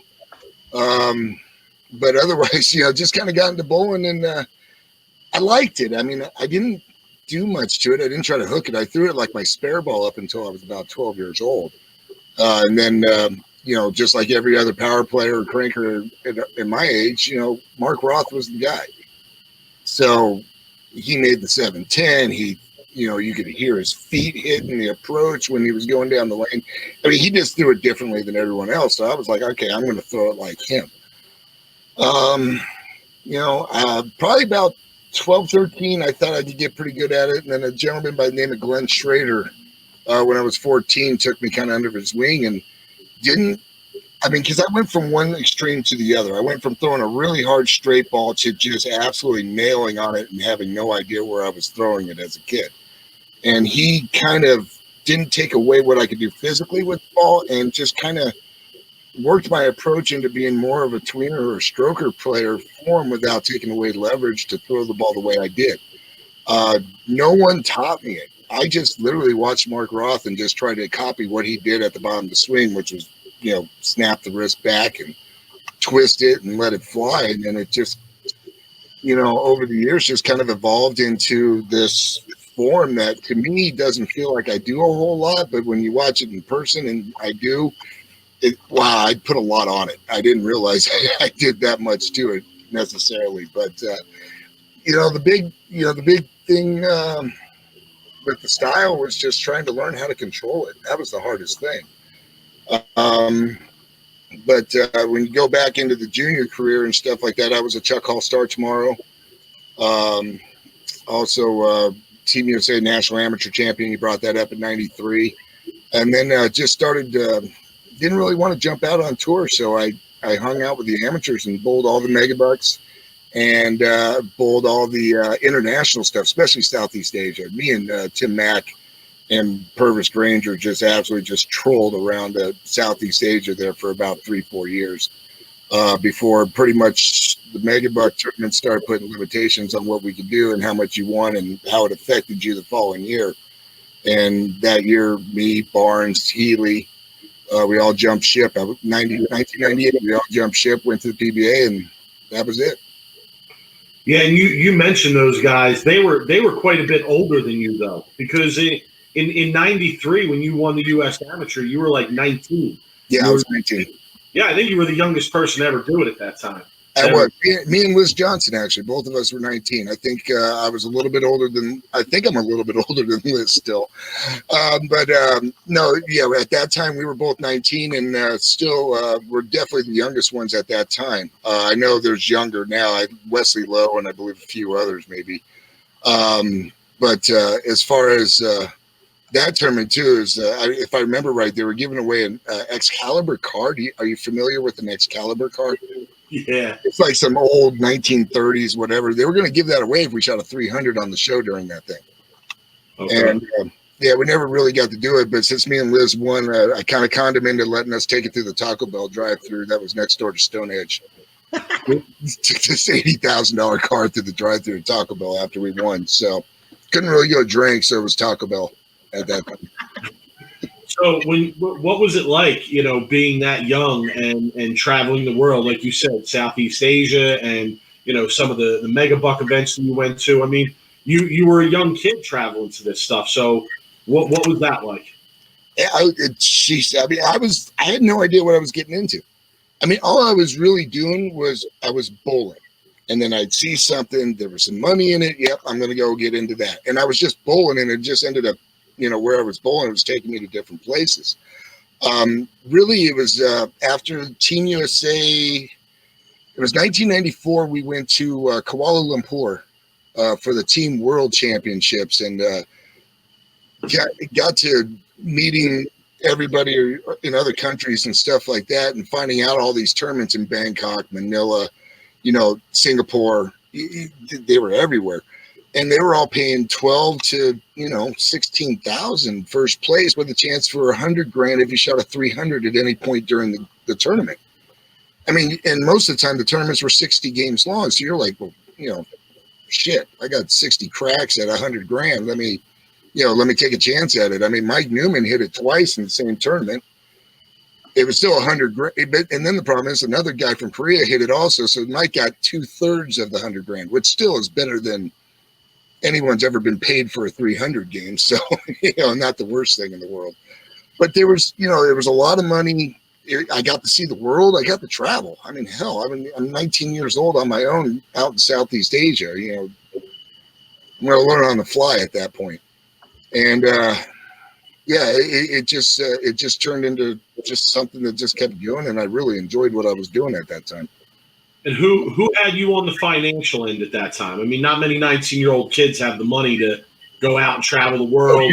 Originally, it was Ed Roberts out of Boston. If you remember Eddie Roberts, I know you do, Rob. Absolutely. I know you know Eddie. Yeah. So he originally, and I met him through Team USA in '93 when I won it, and kept in contact with him. And he's like, "Are you planning on doing all this stuff?" And I'm like, "Yeah." And he goes, "I'd like to back you on it." So between them and then Storm had just started coming into play, and Mr. Chrisman was offering myself and Timmy, money for every appearance to these tournaments overseas. And it became to the point where it was like, all we're doing is just paying for a hotel room by the time it's all said and done. And we're like, we're going to do that domestically. Why not do it internationally? So it was a 4-year run that I had a blast on, and actually carried on much longer with the PBA and everything through Japan and stuff. So it's been a blast. 23 countries last time I counted. Hey, Robert, real quick, what was the difference? And I've heard stories, right? And I've never been out in Asia and bowled, but what was the difference in like how the fans and the atmosphere? You were more celebrity status over there, weren't you, compared to like in the United States? I was, yeah. I mean, especially Japan. It was ridiculous in Japan. I mean, my name changed 3 times out there. I was Roberto Smith, or no, I was Lobelto. I mean, they didn't even put R's in it; they just threw L's. And then it was Roberto Smith, which I was like kind of cool. And then, so of course, when they said "El Marigato," Mr. Roberto, I'm like, yeah. And but then it's Robo Smiths. They nicknamed me. I like it. To it. So, but yeah, Japan was crazy. I mean, some of the pro-ams we did and stuff, especially right after I won the Japan Cup. I mean, there was 2,000 people in these things, and then, I mean, there was only 60 bowlers, and there's 2,000 people sitting in there, and they're just there to watch myself or Pete or both. I mean, it was crazy. And what was the party life like? What was the social scene out there like at night, like after you won the Japan Cup? That would add more interest. I had strep throat during that show, so I actually went back to the room, fell asleep at 5 p.m., woke up at 7 a.m. the next day. I had strep throat. I was dead. And I had to go to the airport. And of course, my flight's not until 6 p.m. and my bus is at 9:30. I'm like, man, this is terrible. I didn't get to enjoy that whole flight back being just loaded. I didn't get to enjoy that at all. So, yeah. I'm surprised that they didn't call you Godzilla over there. Oh, they did. A few of them did. Oh shit! Godzilla is here. Godzilla. There was one match, I swear, me and Wes Malott had a match during the Dream Cup out there in Japan, Yokohama. And I'm telling you, you thought I was launching it on the TV show, that one my last title. Me and Wes are both left of that by a long shot. And all we're doing is, I mean, and the people didn't know what to do. Every time you let go of the ball, you hear them go, oh, and you could hear them. I don't know if Wes remembers that match or not. Hopefully he watched this, but that match was nuts. I think I beat him 220 to 210.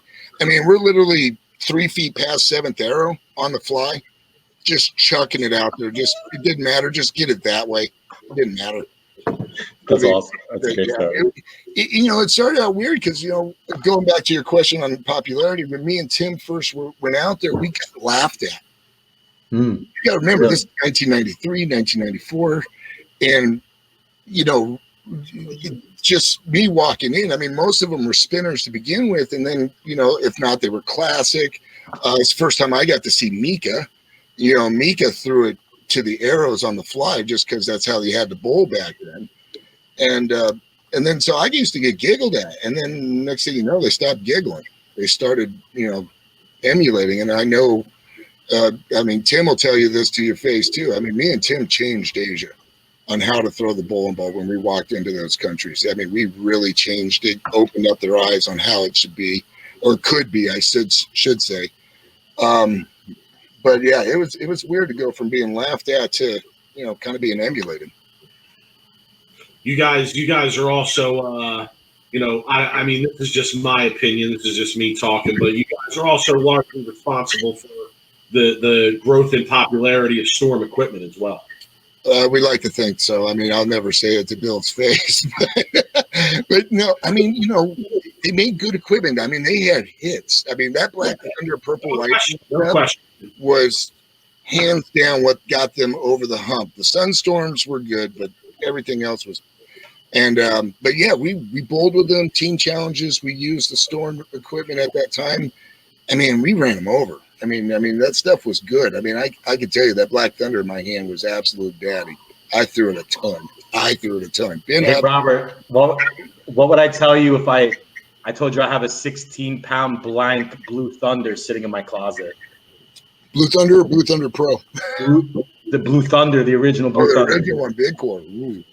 Yeah, that was weird. I didn't like that one on that one, even though the black was the same but a different shell. Didn't like it. I like the Pro. I know. Yeah, the Black Thunder was one of my favorites, and the Lightning Storm. I mean, those are two of the best Storm releases. Like, and I just get such nostalgia just thinking about those bowling balls. Yeah, 12-year run with them, but originally I was with Columbia 300. That's why where I am now with 900 Global. When 900 Global first came in, they were actually majority the same guys from Columbia 300, right. Dave Smart and those cats. So for me, it was like an easy transition because when I was 18, 19, first getting into it, I was Columbia, and then jumped in. So yeah, but 900's been good to me, so no complaints on there. But Storm bowling balls, yeah, back in the day, those were crazy. They were crazy. First time that I ever saw you on a show that I remember was the '94 AC Delco Classic, and you were throwing an Orange Piranha at that time. Oh God, dig this up! 1994. Right Yeah, that was the grunge. Weight on the back foot, rock to the front. That sets up the timing. Mm-hmm. Good inside out delivery. Look at that shot. I miss those days. That's my family in that row there. That shot. That's my family. The little girl. That's my sister Lisa. Look at that. I paused it at a good time then, huh? Yeah. Keith Lane, who was a friend of mine there. And then that's my Uncle Clark. And then I think his hands are blocking my mom and dad down the row there. So, but yeah, that was a good stop there. Barry Smith along with Let's watch another one here. Fans are rooting him on. He's dude, I had no idea what I was getting into on that thing either. Congratulations to Walter Ray Williams. You know that tournament was a $60 winner spot. Player of the year, the Writers Player of the Really? Year, and a lot of money. It cost me $60 to get into the winner spot. Won the thing, so I got the spot in the grand, and then turned that spot into second place. Now, wow. We gotta watch another one here. Oh, Amazing. Make me wanna. I think I embellished myself. I think I said I was 6'2", 10. I think it was more like 5'10", $175 at that time or something. But, you make me want to go out and buy an Orange Piranha right now. I mean, I tell you what. I mean, when I see him pop in every so often, I get a little tear in my eye every so often. Yeah. And Mike, now correct me if I'm wrong. That was one of the only shows I think Norm Duke had a beard. Yeah, that season anyway. But yeah, I mean, down here than up there.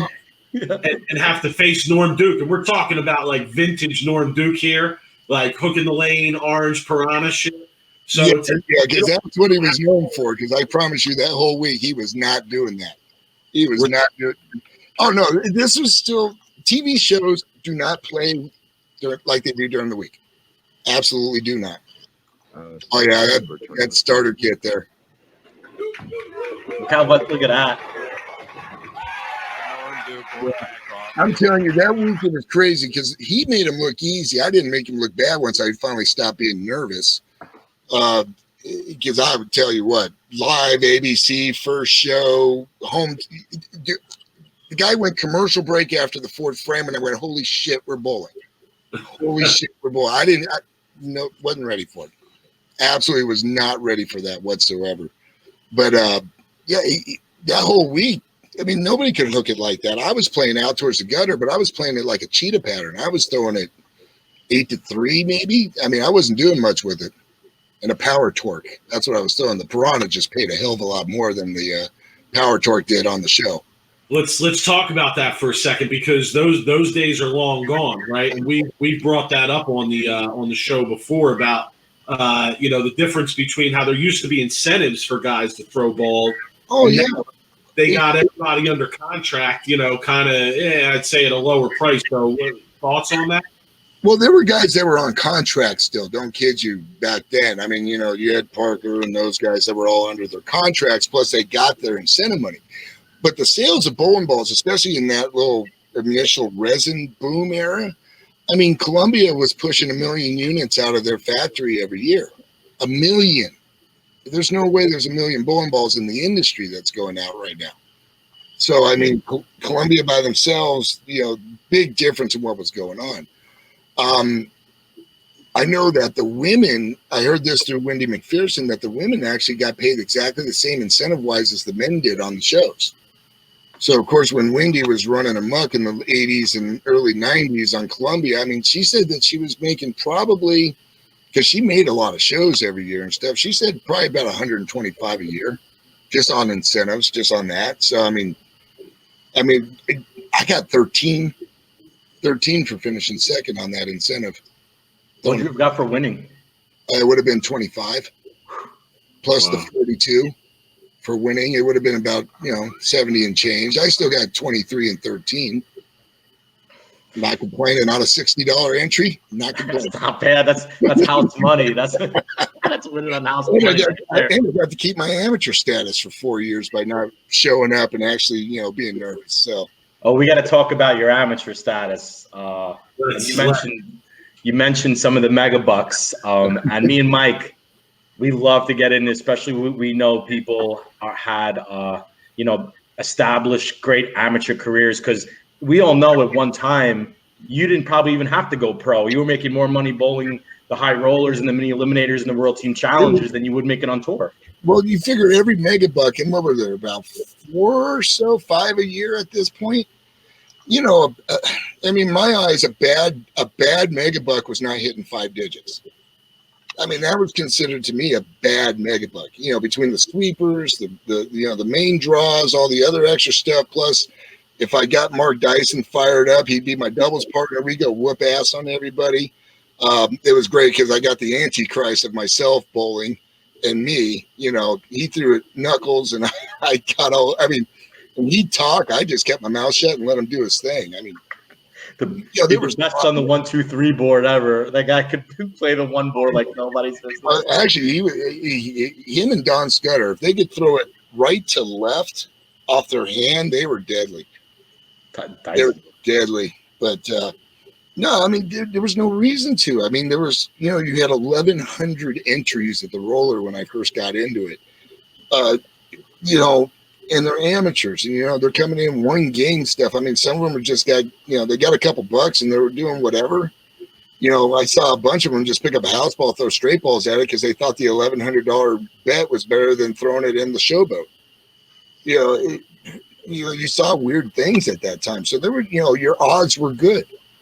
Sweepers were never really my gig. I couldn't post a 2-game set to save my ass, but when it came to matches, I was a lot better at the matches for some reason than I was at the sweepers.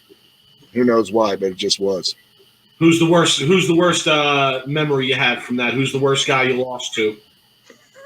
Oh, shit. Probably. I love Jeff Puhalski, but he's the one that beat me at the Hoinky. Love him, but I absolutely regret losing to him because I shoot 1,040 the 4 games up to him and then shoot $170 in the title match. Wasn't real happy with that one. Now there was Chris Viale and and a couple of the other guys that probably lost about $4,000 on me on that back game there. So yeah, they didn't. I'm 20 and they're giving me shit about it. Like, you cost me money. It's like, fuck you. What cost me money? True. Very true. World Team Challenge, another aspect of your amateur career. One of the best times ever. Absolutely one of the best times ever. They'll never be able to get it back to being that way. They'll never get it back. I mean, the game, the goods to the greats, there's just too much difference. And oh man, those games were fun. Talk about that for a second. Why is that? A 5-man team with either friends and or best bowlers in the world. I mean, shit. It was fun. I mean, my team, God, we were stacked. I mean, it was me, Tim, and we were the amateur bowlers on the team. Mike Devaney, Billy Myers Jr., and Barry Asher. I mean, so if you got an idea what kind of team we had, I mean, we ended up having, four. I'm going to say four titleists because Tim won in Korea. But we got PBA titleists and Rookie of the Year and titles galore and 2 Hall of Famers, and there was some talent on that team. Yeah, for sure. How about bracket wise in that event? I mean, those events were famous for the bracket action. A lot of guys used to show up just to get in the side action. They weren't so much concerned about the quality of their team. We won't drop names on those people, but we know the ones that would show up Saturday and disappear Sunday. It was amazing how that worked out for a lot of times, because at that time the rule was once you won an event, you couldn't bowl anymore the rest of the year. Right. The guys would go in there and go, well, hey, hang on here. I'm making more money in the brackets than I'd ever think about winning this thing. So it's just easier to just show up Saturday, get all the money, Sunday just be hung over, and don't show up. Don't make the show. Do not make the show, because it's not going to be worth the $500 a head for making the show. And just skew on to the next tournament, which, again, comes to the bracket money. And my favorite story is Vegas. 1994. Oh my God, I'm so excited. I'm so excited for the story. Okay, so remember how big the showboat was, right? Oh, yeah. 1 through 70. Right, we didn't bowl on the VIP side. That was for the, the one game, whatever you did up there for the high rollers. But at this time and at this event, they had an A and a B squad, and they were pretty much full. 5-man teams, 2 squads, 70 lanes. Just massive amounts of people. I think they ended up with like 120 entries, give or take, on that. So we go out, myself, Billy, Barry, Mike, and Timmy. We bowl the qualifying, and we're the only team to break 1,000 every game. We're the only team. I mean, they're nasty. I mean, but we're the only team to break 1,000. And we do that for 6 games. This was, remember, it was a 6-game qualifier. After 3 games, we went back to go in, and Buddy said, listen, I haven't had enough time to count the money. Come back afterwards. We'll just run an IOU. And we're like looking at each other going, how much did we rate this first set? Because he didn't have enough time to count it for us, which kind of made me wonder what's going on here. And of course, like I said, we whacked him too. So come back to second set, shoot nothing but thousands again. Go back, and Buddy goes, listen, you're going to have to let me pay everybody off. It won't take very long because you guys are getting the rest of it. And we're like, what do you mean the rest of it? So let's say he takes us in the back room, we go in there, and he hands us 3 envelopes. And each envelope's got $30, and $25,000 in it. So needless to say, Tim's got the money. I'm in front. Mike and Billy are flanked on the sides. Barry Asher's got the 6 because he's the old Jew, because he's going to keep an eye out on things. And we are literally bullying people out of the way of the showboat to try to get to the elevator up into our room to count this money. $85,000 spread out across the bed. $85,000 between the 5 of us. Wow. I mean, this was just side action. 6 games. 6 games. $85,000 we took in. Oh my God. Yeah, I think he said the number we took was something like 52% of the money that went in. We took 52% of it. So, yeah. Listen, the side action at those events was legendary, like we said. It was unbelievable. And then at the meantime, if you really wanted to give, you just walk up and down and just yell your name. Hey, I'm taking bets. Somebody will come up. Yeah, I'll bet you 50. I'll bet you 100. You just start booking yourself, walking up and down. Or you get real smart and have somebody in the back book for you, and he'd just go up there and just pretty much hold the sign up saying, I got this horse. You want him or not? I mean, yeah, I remember out on the East Coast, they'd have a few events, and some of the better amateur bowlers from my area would go, and like the teams that they were going with were not all that strong. I used to ask them, like, why would you go with this team that's not that strong? And they would tell me, like, listen, you shoot one high game, you're walking out with a few thousand just for a high game. Because if you cut the 3rd game super pot or whatever, and you got a big enough thing in there, yeah, you're walking. I mean, it was at least $1,500, $2,000 for the game. I mean, who cares if you threw 6 Brooklyns because the lanes were nasty? You shot 260, you had a chance. You had a chance to win a high game at 260. Yeah, for sure. I mean, But it's a different era. I mean, totally different era those times. I mean, lane maintenance was optional at most of those places. You know, it was optional. Oh, those shows are some of the best shows to go back and watch because no one struggled like some of the unknown amateur weaker players on those shows. You saw some 3 left, 3 rights pretty quick sometimes. Yeah, I mean, there was you know, a lot of runaway Brooklyn 5 pins. I mean, you know, you just. I was just going to say flag 5 pins a lot of the time. I mean, a lot of them never bowled on TV, so of course they go on there and they got 2 shots, and they're like, "I can't make these look like shit." And you know, who knows what ends up happening at that point? Because you know, again, those lanes were not easy. I mean, they were meant to keep all the teams shooting about 1,000. You know, they didn't want big scores, so they were usually pretty tough. Yeah, absolutely, for sure. All right, let's talk about your tour days a little bit. Let's get into your PBA Tour career here just a bit because Rob, we'll sit here all night and talk about active and amateur shit, right? So we get locked into Van Ness lanes and stuff.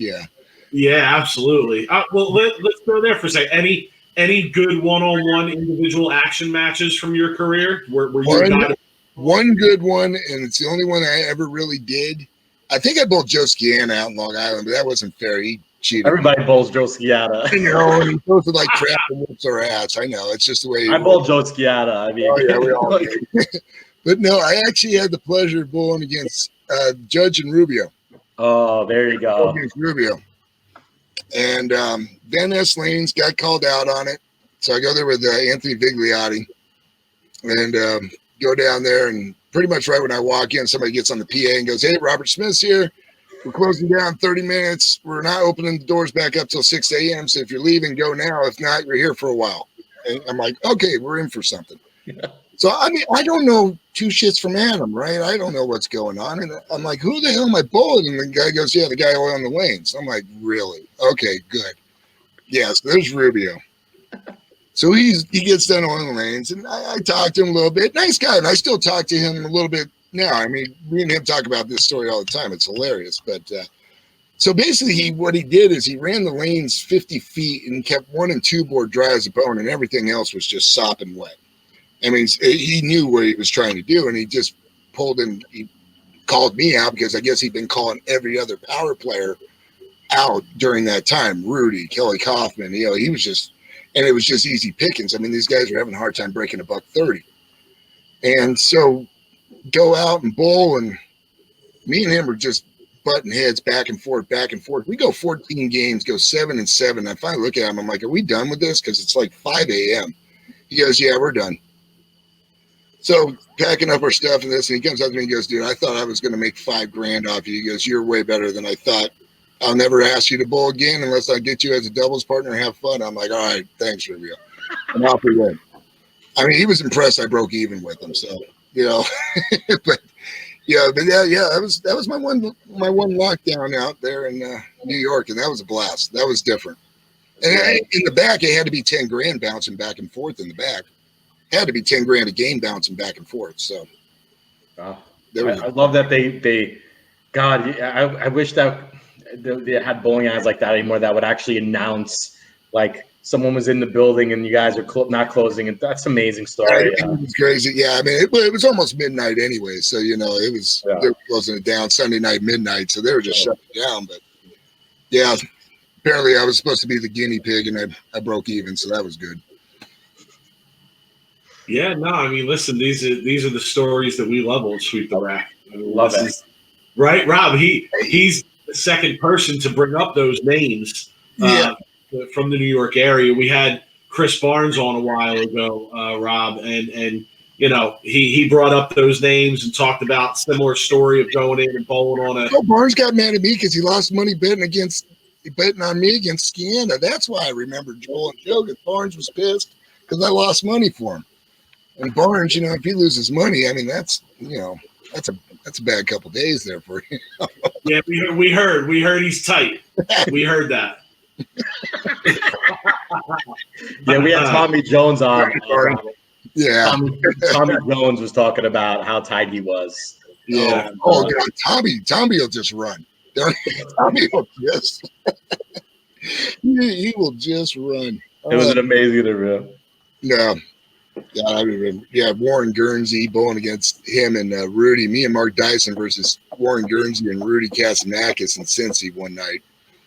Yeah, we're going 5,000 on those games. Those were nice little bets. Well, Mark set the whole thing up because he chirped.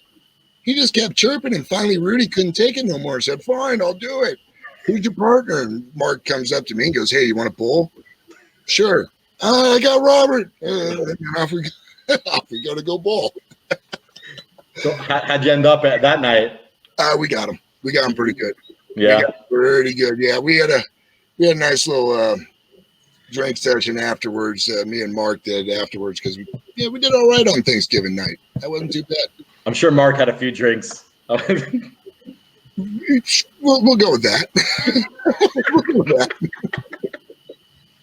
Yeah, that was my style. Talk shit, and someone would take the action match. Oh, Dyson was the best one. And remember, he does look like that Tiger King guy. He does look like the Tiger King, hands down. I mean, talks, walks, probably shits. I bet you Mark's got a tiger cage at his house. I don't know.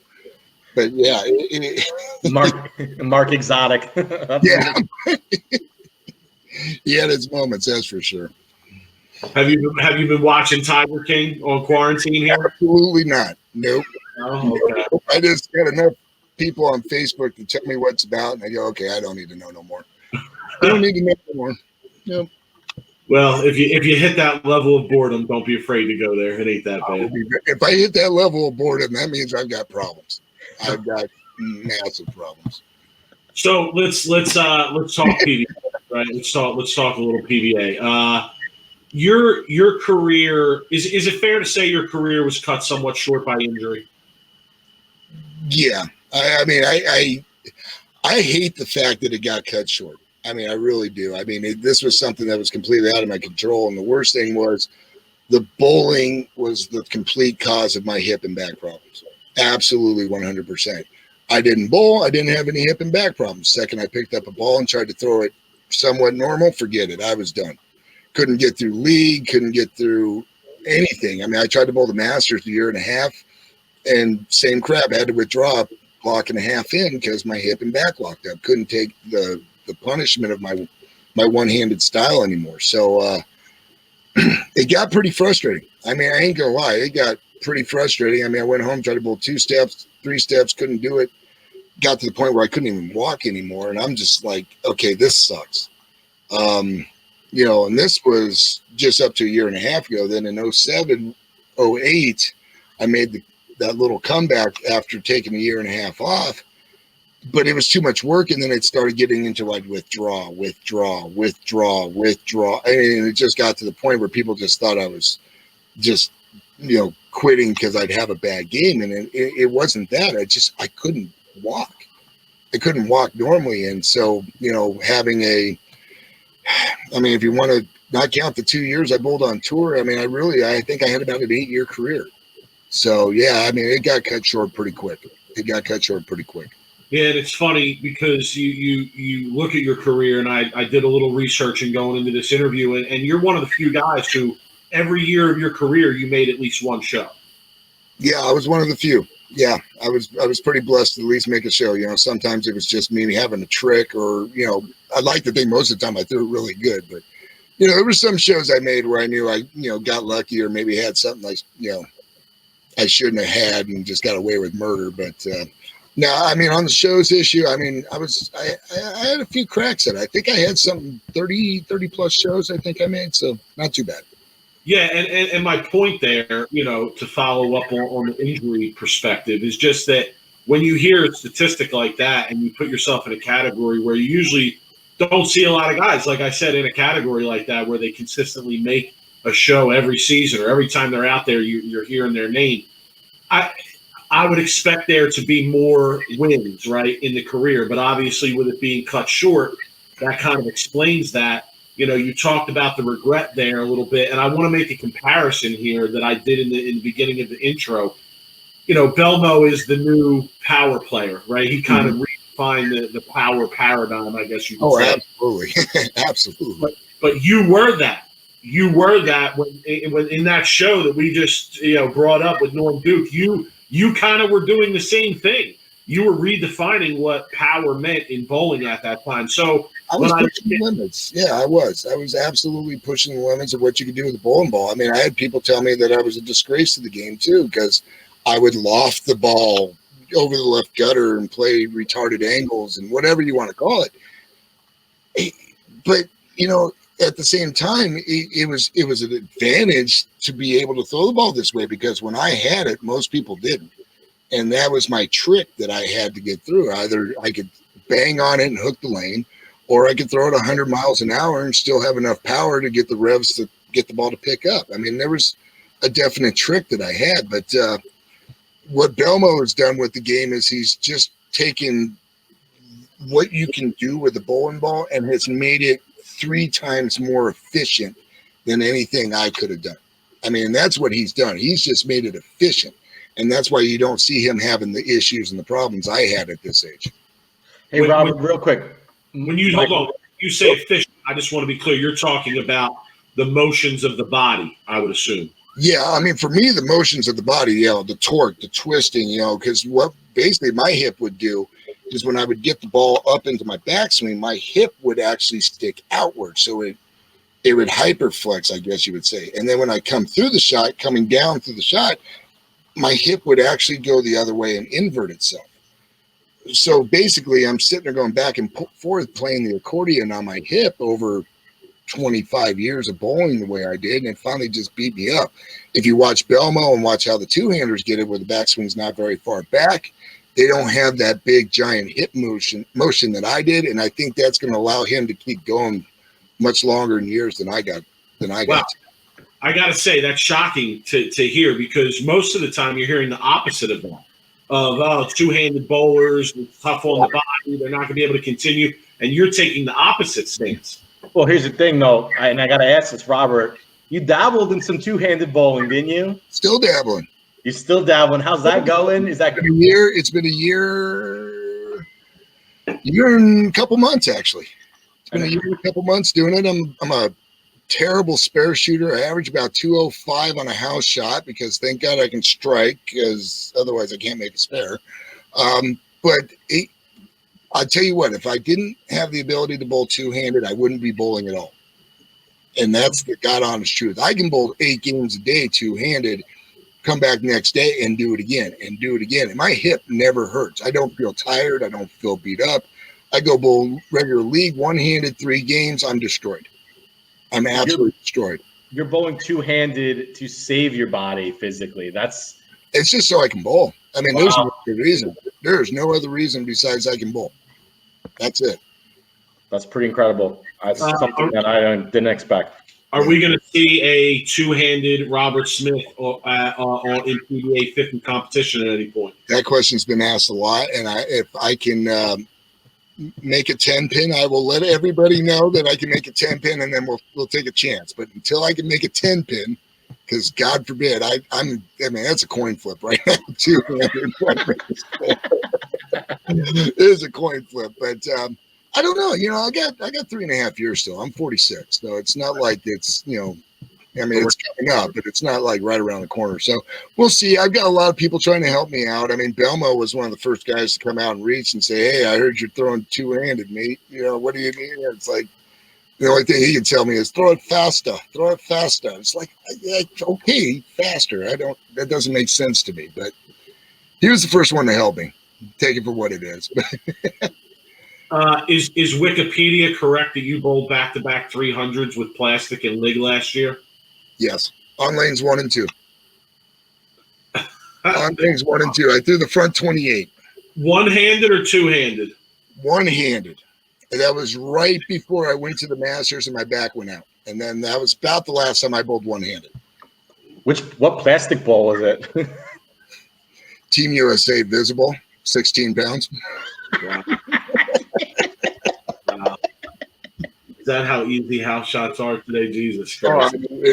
I honestly thought I was bowling on cheetah pattern for a second, the way that pattern showed up that night. I'm like, throw it in the gutter, it's still hooked, no problem. Oh my God. Yeah, I had the front 28. That was interesting, to say the least. That would be amazing if Robert Smith shot 900 with plastic. I'd be right there going out, and that'd be sweet. That would impress me. I'm not really impressed when people shoot 900, but if you did it with plastic, I would be impressed by that. Well, if I know it's been quote unquote easier to shoot 900 with the bowling balls and stuff, but I mean, think about it. How long has bowling been around? How many games and how many 900s do we have? Yeah, not many. I'm pretty sure golf got pissed off the first time that guy hit a hole in one over 400 yards. I'm pretty sure all the old people got mad. Yeah, if we took the golf hole and we made it the size of the green, a hole in one wouldn't mean all that much either anymore. You feel me? I mean, it's not the size of the green. Think of it as the fairway. The pins haven't changed. It's just the way we lay lanes out and the oil patterns and the bowling ball. So it's really more the fairways. The fairways are just way more forgiving. It's not really the greens, because the greens I look at them as being the pins. Yeah, but I mean the house conditions have become so easy today that the accuracy. The point I'm trying to make with the green analogy is the accuracy of the game is almost gone.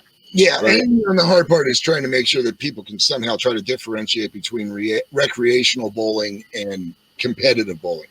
That's hard, and especially when most bowlers only get to bowl 3 games a week.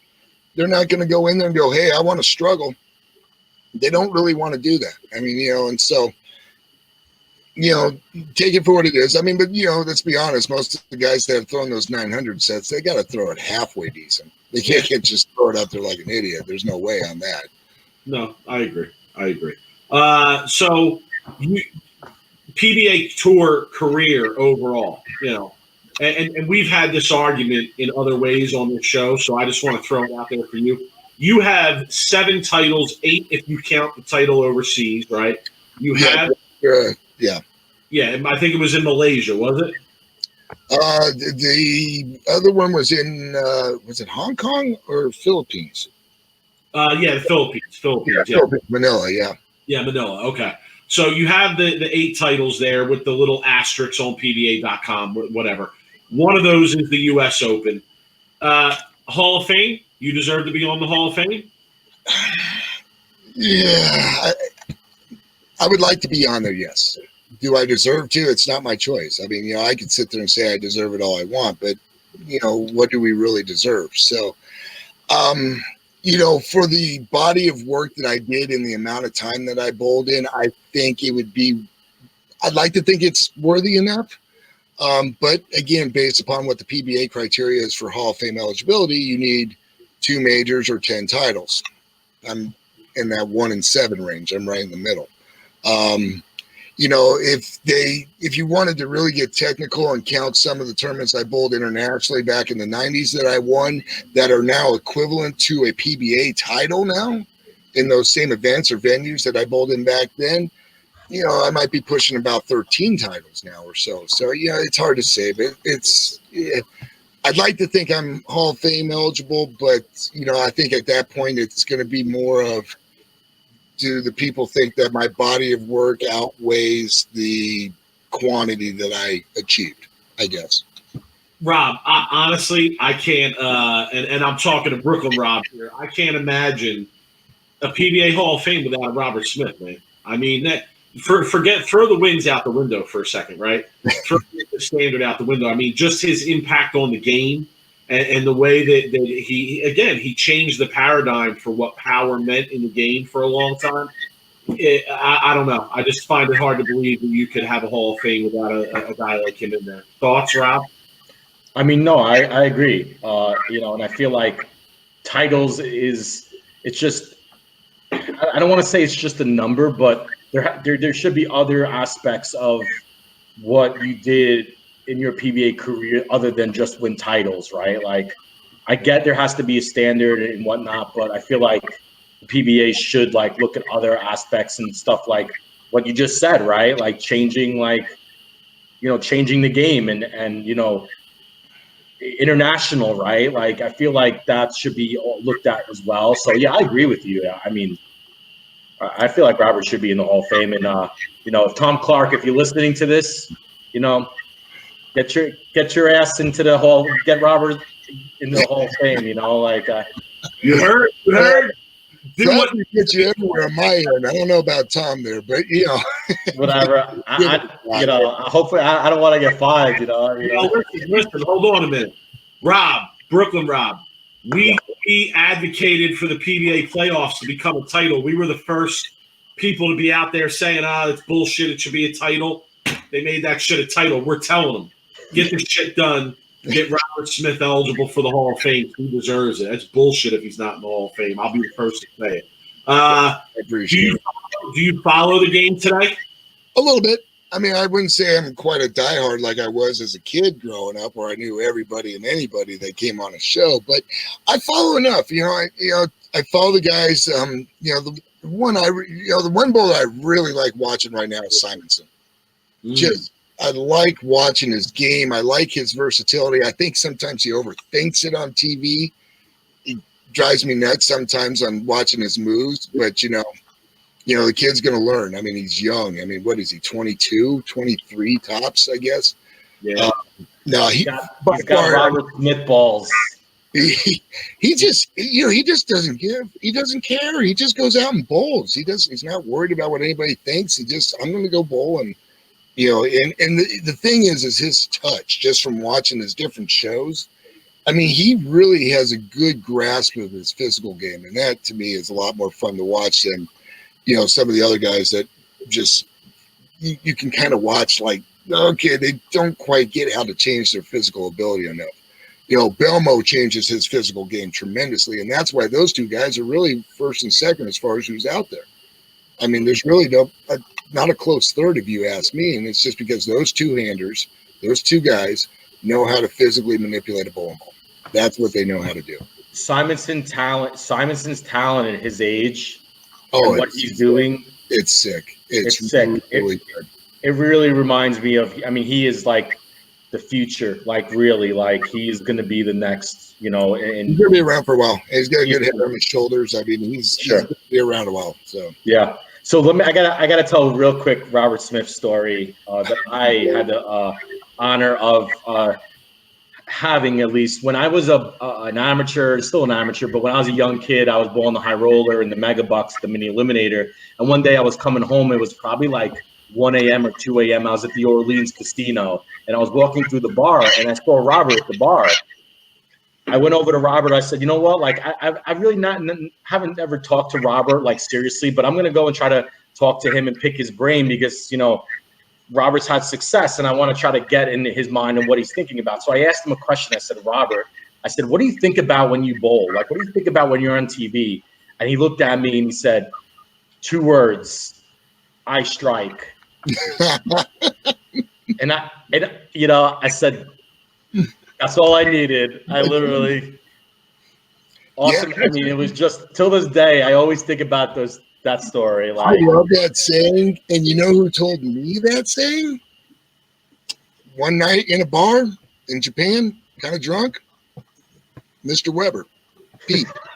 See? Rob, you know why I whoop people's ass?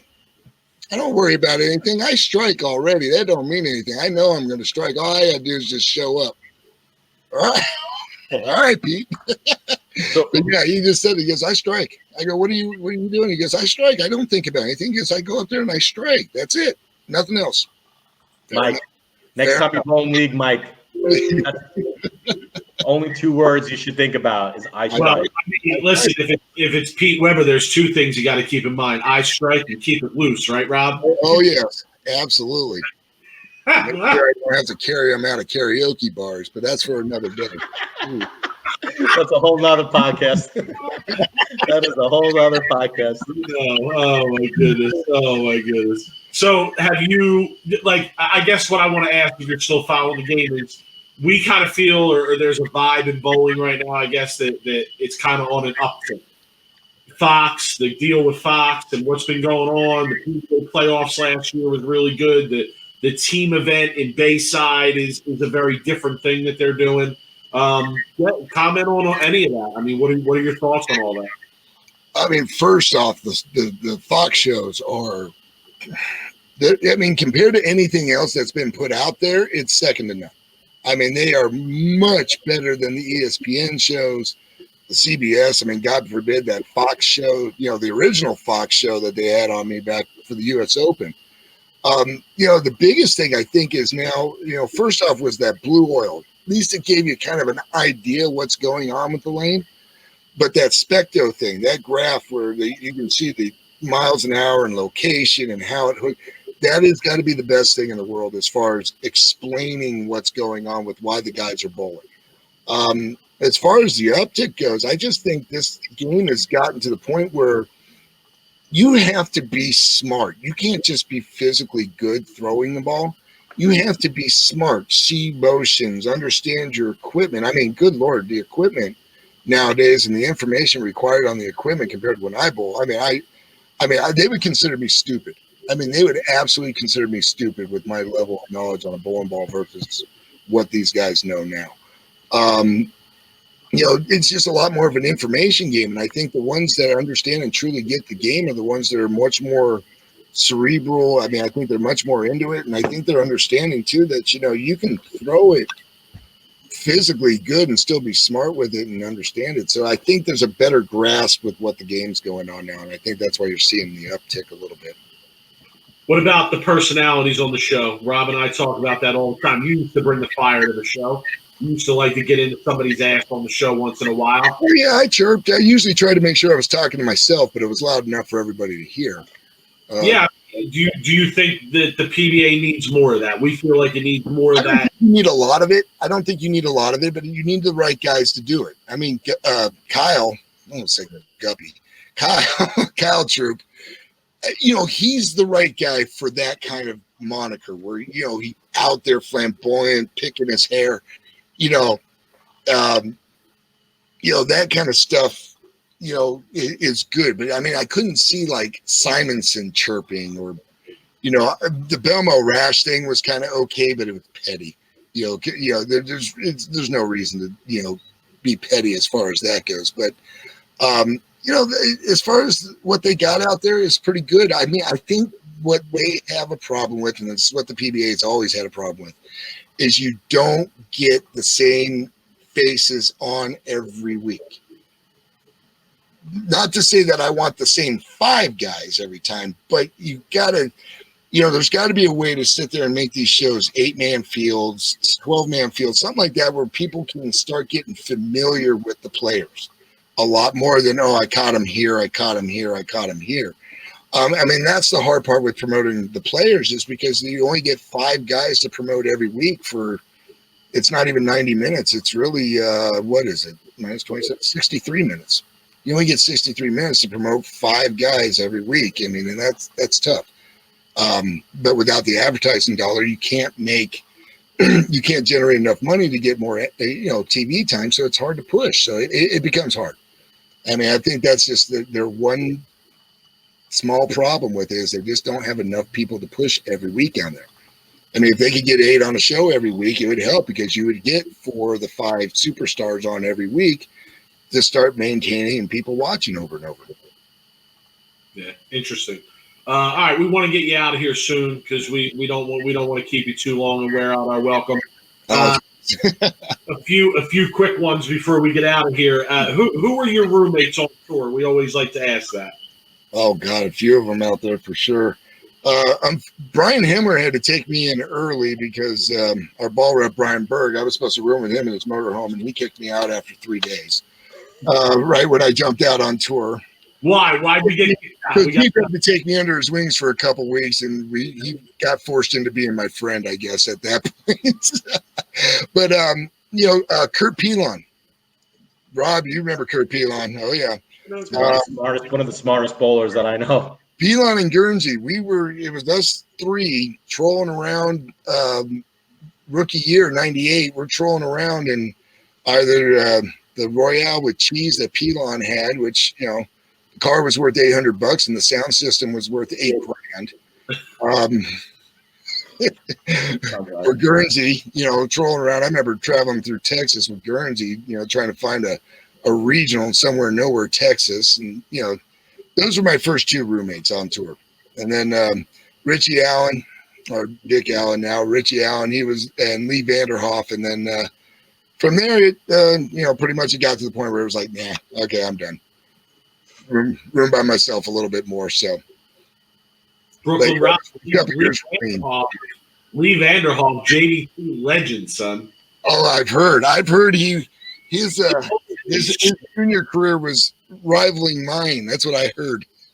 I mean, Rob, for real, Lee Vanderhoff was the shit when we bowled JD. He threw it amazing. I never could figure out why that boy never made a show. I could not figure out why he couldn't make a show. Just wouldn't throw a shot when he needed it. It was just always something that kept him off the show. But I like to reach out and get him on and talk to him. Oh, he's on Facebook all the time. I just want him on Facebook. He's there. Yeah, Vanderstrap. Why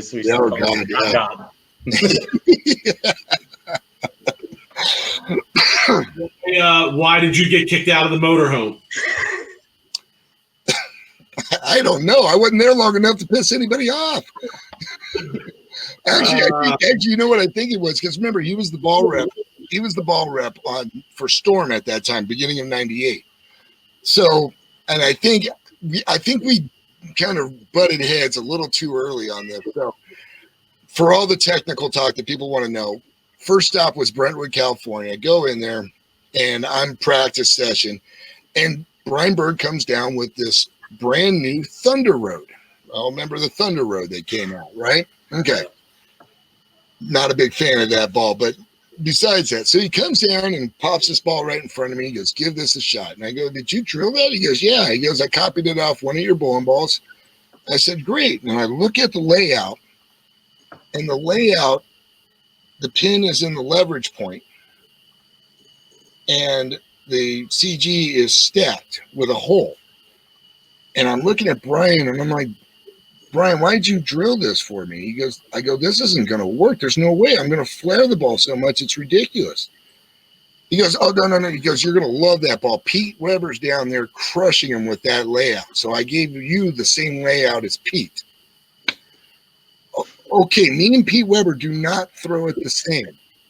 Not close. Pete's got so much side rotation, he needs his ball to slow down. Makes sense. Me, I don't want my ball to slow down. I don't even want it to start. I want that thing weak and not doing a damn thing. I told him, I go, listen, you're going to laugh at this. This ball's going to flare around all the way around at least one time, maybe 1.25 times around the ball, and I'm going to hit 3 on the right. He goes, no, you're not going to do it. I go, all right, watch. Throw it, 3 on the right. Come back, and the ball looks like spider webs have crisscrossed all the way around the ball except for the middle of my span. That's the only spot of the ball that doesn't have oil.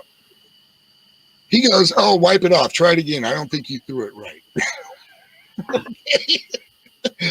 Throw it again. 3 on the right. Come back. Flare all over the place. Goes, give the ball away. Give the ball away. And literally, like, next day, he kicked me out. So I think that's the reason. I'm not sure, but I think that's it. That's good stuff. What? Speaking of bowling balls, what we asked everybody the first time they're on, what's your favorite ball ever? Favorite ball ever's got. It's a little bit of a toss-up. It's the Eraser Boost. Oh, that's an interesting one. Purple one. I threw the hell out of that thing. And the U.S. Open ball, which is the nasty firepower that nobody liked but me. I like that ball. That ball didn't do much. That's the only reason I liked it. I like that I could play it somewhat straight most of the time with that thing. So, but those two were my favorite. If you go to junior days, it was my Black Knight. I had my Black Knight for my entire junior career, from 14 to 18 years old. People had the Excaliburs and stuff. I had a Black Knight. I was fine. They could out-hook me all day they wanted to. I had a Black Knight. It didn't bother me one bit. I just throw it 100 miles an hour up 5 board, and that was fine. True. I didn't move my feet as a junior. I just threw it hard and harder and then really hard. I mean, that's how I bowled. Never getting left to second arrow never happened because I didn't throw resin. I just threw plastic. Maximum Bob. That was it, too. That was another. Oh, I know. We did a team. We did a training deal in Colorado one time. I shot a couple 300s with a Maxim, and all of them got the new Rhino Pros and this and that. And they're like, I'm walking in with this red Maxim, and they're like, Why are you striking with this red maxim? I'm like, hey. That was a frustrating one too. I mean, I loved Team USA. I loved everything I did on it, but God, it was frustrating because I got a chance to work with Fred Borden. I'm like, yeah, Fred Borden is going to be great. He looked at me and goes, I don't know what to do with you.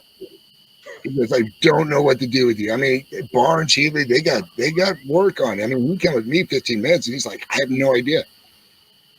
He didn't know if to calm me down or try to teach me how to throw it more. I mean, he had no idea. I mean, I was kind of shocked. I mean, that was probably my only disappointment about that. But yeah, but plastic bowling balls, I hate resin. I hate resin. I wish resin wasn't around anymore. But Yeah, me too. yeah, I know. I know. Especially if I can still go front 28 with a Team USA visible. So Yeah, which is amazing. It's a great story. Lucky. We want to thank you for the time. There's a couple things we couldn't get into, so if you want to come back on at some point in the near future, we could definitely get into a few more You topics. guys let me know if we need a part 2 or not, because absolutely this was a blast. All right, cool. Bringing up some old stories and stuff. Definitely didn't even touch the surface on some stories. I mean, Yeah, there's a few things that we didn't get to just because of time, but that's all right. I'm sure Timmy and hearsay on some of his stories have probably leaked out, and I'm sure everybody needs affirmation on Timmy's stories once in a while, because I knew. Oh yeah, but he used to push him a little bit. Yeah, we had Timmy. We had Timmy on a while back, so we got to get Timmy back on. You know, if there's a way to get me and Tim on at the same time. Yeah, oh yeah. Timmy will do it. I mean, I don't even have to ask him. I know he would absolutely do it, and we can do like the Last Dance thing with the Bulls and just talk our stories between 1994 to 1997. Just that little 4-year sprint.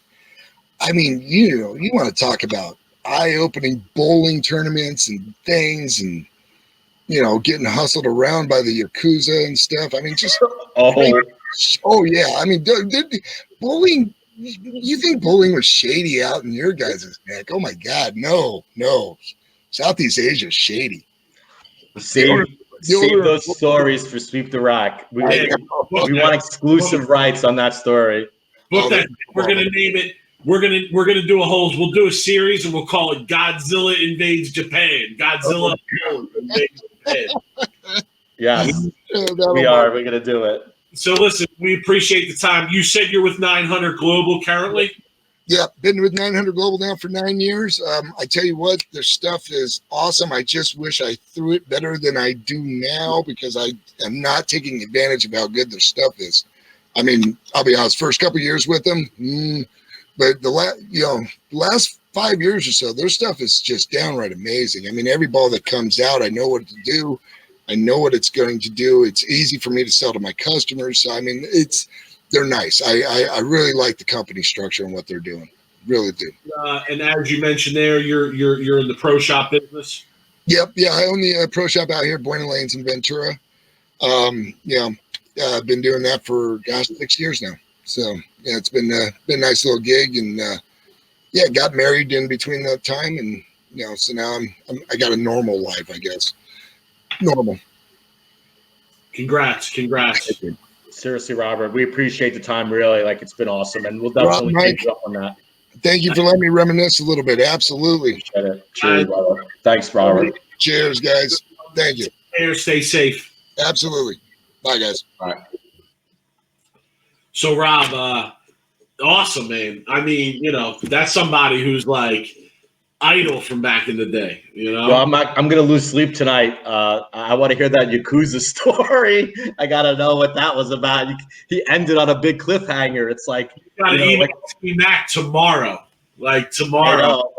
I know. I'm like, Yakuza, I've never heard this story, and I've heard 80%, I think, of the bowling stories out there, and I'm like, wait, what? Okay, we got to get you and Timmy, and we got to get this going. But yeah, what an amazing interview. Robert's just, he's a great guy. And I mean, yeah, like what you said in the interview, it hits the nail right on the head, Mike, is, he changed the game, as a one-handed. And I definitely wanted to bring up the two-handed style, because it's just interesting, because nobody knows what the future of two-handed bowling is physically, right? nobody knows what Belmonte is going to be when he's 55 or 60 years old, because there's all questions about how that's going to affect Belmonte's body, right? I'm using Belmonte as an example. Listen, there's a lot of people out there who one of the knocks they have on two-handed bowling is that there's not longevity in it. So I already know where you're going, so go ahead. Yeah, I mean, it's uncharted territory, right? So nobody knows because there really wasn't two-handed bowling, and now look, Robert says right there, like he's bowling two-handed to save his body, right? Walter Ray is bowling two-handed, right? And he doesn't look to have any trouble bowling on the 50, and he could switch back and forth with two-handed. So, like, it's very interesting. Like, his hip is better, like, bowling two-handed. And, Mike, wouldn't you love to see Robert make a PBA 50, like, step ladder bowling two-handed? Like, would be absolutely the best thing ever. One-handed, two-handed, it doesn't matter. I'd love to see him make a PBA 50 step ladder. Like I said, I mean, it kind of stinks, man, to be honest. Like, his career was cut short. We touched on it in the interview, and he's 46 right now. Yep. Right now, Chris Barnes is 50. Right. Okay, so like, let's be clear. You're talking about a guy who, if he were healthy, and if things would have gone better for him health wise, he would still be out there. And God knows, what he'd be doing out there with a bowling ball right now at this point with the playing environment, et cetera. One of the things that we didn't get to ask him, which I'm deeply regretful about that we ran out of time, is, it was funny to me just say, like you said, the shift of paradigm of power that he brought onto the scene. And then you see that with Belmonte, and you see the success Belmonte has had, but he didn't have that same success. Right. Now you could argue that his career was cut short by injury. Right. But there are people who say, Rob, there is a contingent of people who say that Belmonte has had an easier path to the success he has. I know. I mean, I don't believe that bullshit. Right. To be clear. But there are people out there who feel that way. I just think it's interesting that there wasn't more domination from him in his time. And I wanted to get into that a little bit, but it's a complicated issue. It is. And I feel like if Robert was in his prime and healthy today, he would be absolutely destroying them. Oh my God, Rob. Because back when Robert was in his prime, is what he was doing back then, right? Like, what you need to be able to do today is what he was doing back then, when really he had to do those things because they were bowling on wood lanes. Right now, it's synthetic lanes. Oh my goodness! Crazy. Because the straight was so much better back when he was like on tour, right? You had your Walter Rays, your Norm Dukes. You had you guys who the straight now, like, you barely see straight guys making shows. It's all two-handers. And think about what he would do with a urethane ball. I mean, think about what he would do with a pitch black or a purple hammer. With his rev rate and the way he throws it, I mean, he would be playing cheetah and just absolutely hammering them like off the gutter. Like, I mean, what would he do with a plastic ball in the house shop? Think about what he would be able to do. Yeah, he even said, like, he wishes resin was not so so aggressive today. You see urethane coming back. I wanted to jump in and ask him that, but that's another 15-minute discussion about urethane and the state of urethane in the game. For some reason, and I think we brought up Barry Asher, who I'm very good friends with. And is it comparison Robert Smith compared to Ken Griffey Jr.? Because they have that, and I'm bringing that because Barry Asher is very good friends with Ken Griffey Jr. Sr. and Jr. and Sr. And kind of that comparison brings in because Ken Griffey Jr. was, and then his career was cut short from injury. So I don't know why I got that comparison in my head, but I kind of did. So yeah, interesting interview. Awesome, man. I say it all the time, like doing this podcast, as a fan, right? And let's be clear, like, we are the podcast of the fans, right? This is not this, as we told him, this is before the interview started. This is not some industry thing. This is a podcast of the fans. It's crazy, man. I mean, the first time I saw that guy bowl, I peed my pants. I did. I peed my pants. Like, it was like, holy shit. Like, oh my God. I thought that was when you first saw me bowl in juniors then I mean, Yeah, there's probably only like 5 bowlers in my life that after I saw them throw it the first time, I had to go imitate the way they threw it, and he was one. And that's just crazy, like to be able to sit down and chop it up with a guy who had that kind of influence on your career. So, yeah, awesome, man. Hope the people enjoyed that. Rob, we keep it moving. All right, Rob. We had betting, crying over betting. We had drama to discuss tonight. We had Irish Pogi. We had Robert Smith. We're going to wrap things up, man. Any final thoughts here? Yeah, just for people who were in the contest, I will tally up the scores and we'll announce it live on our show Wednesday night at 8 p.m. Eastern Standard Time, our weekly interactive show, and just talk, what's going on this weekend in bowling. I think there's some bowling the next weekend. I'd imagine, Mike, is. Yeah, it's taped. It's taped from this previous weekend. Oh, thank God. So we can't bet on it and lose more money. But the bowling will be on. I don't know how tight-lipped they're going to keep it. I don't think we'll play spoiler even if we know the results. But there'll be bowling on again next weekend. I think there's a little break, and they're going to come back in July at some point with some more live events. Yeah, and I'm excited to see like some bowling alleys are now opening, and I feel like things are starting to get back to kind of a new normal. We'll see how long that lasts. And there was a little bit of controversy. I did want to talk about one of the tournaments that they ran in California. I saw that. Yeah, one guy, tested positive for COVID, Bold B squad. Look, like it's a calculated risk when you bowl now. It's a calculated risk where you. Other people have said that before. Mike, at this point, we could talk more time and spend so much time, but in reality, right now, if you go out anywhere in public, it's a calculated risk. You're going to get a risk of it, but you also have the risk of, getting the flu and getting cancer, right? And there's all these risks of getting sick. I don't want to compare it, Mike, but I'm just saying, I can't live my life in an apartment, every day. I feel like people just want to go out and they live their lives, and then where the chips fall, they fall. But it wouldn't surprise me in 2-3 months, Mike, if there's a second wave and then shit starts to shut down again either. Yeah, I don't know. Wasn't a good story to see. I'll say that, especially for me personally, in terms of my own feelings about getting back to bowling and getting back in the bowling alley. But all right, Rob, that's what we got for the people. As always, hit us up at Sweep the Rack on all social media platforms. Email sweeptherack@gmail.com. Hit us up. We love the emails. Keep them coming. If you're somebody in the industry and you want to come on the show, or if you have an idea for us and what you want to see, definitely reach out. And we hope you enjoyed this episode. Rob, take it easy, homie. Yep. Stay safe, peeps. Later.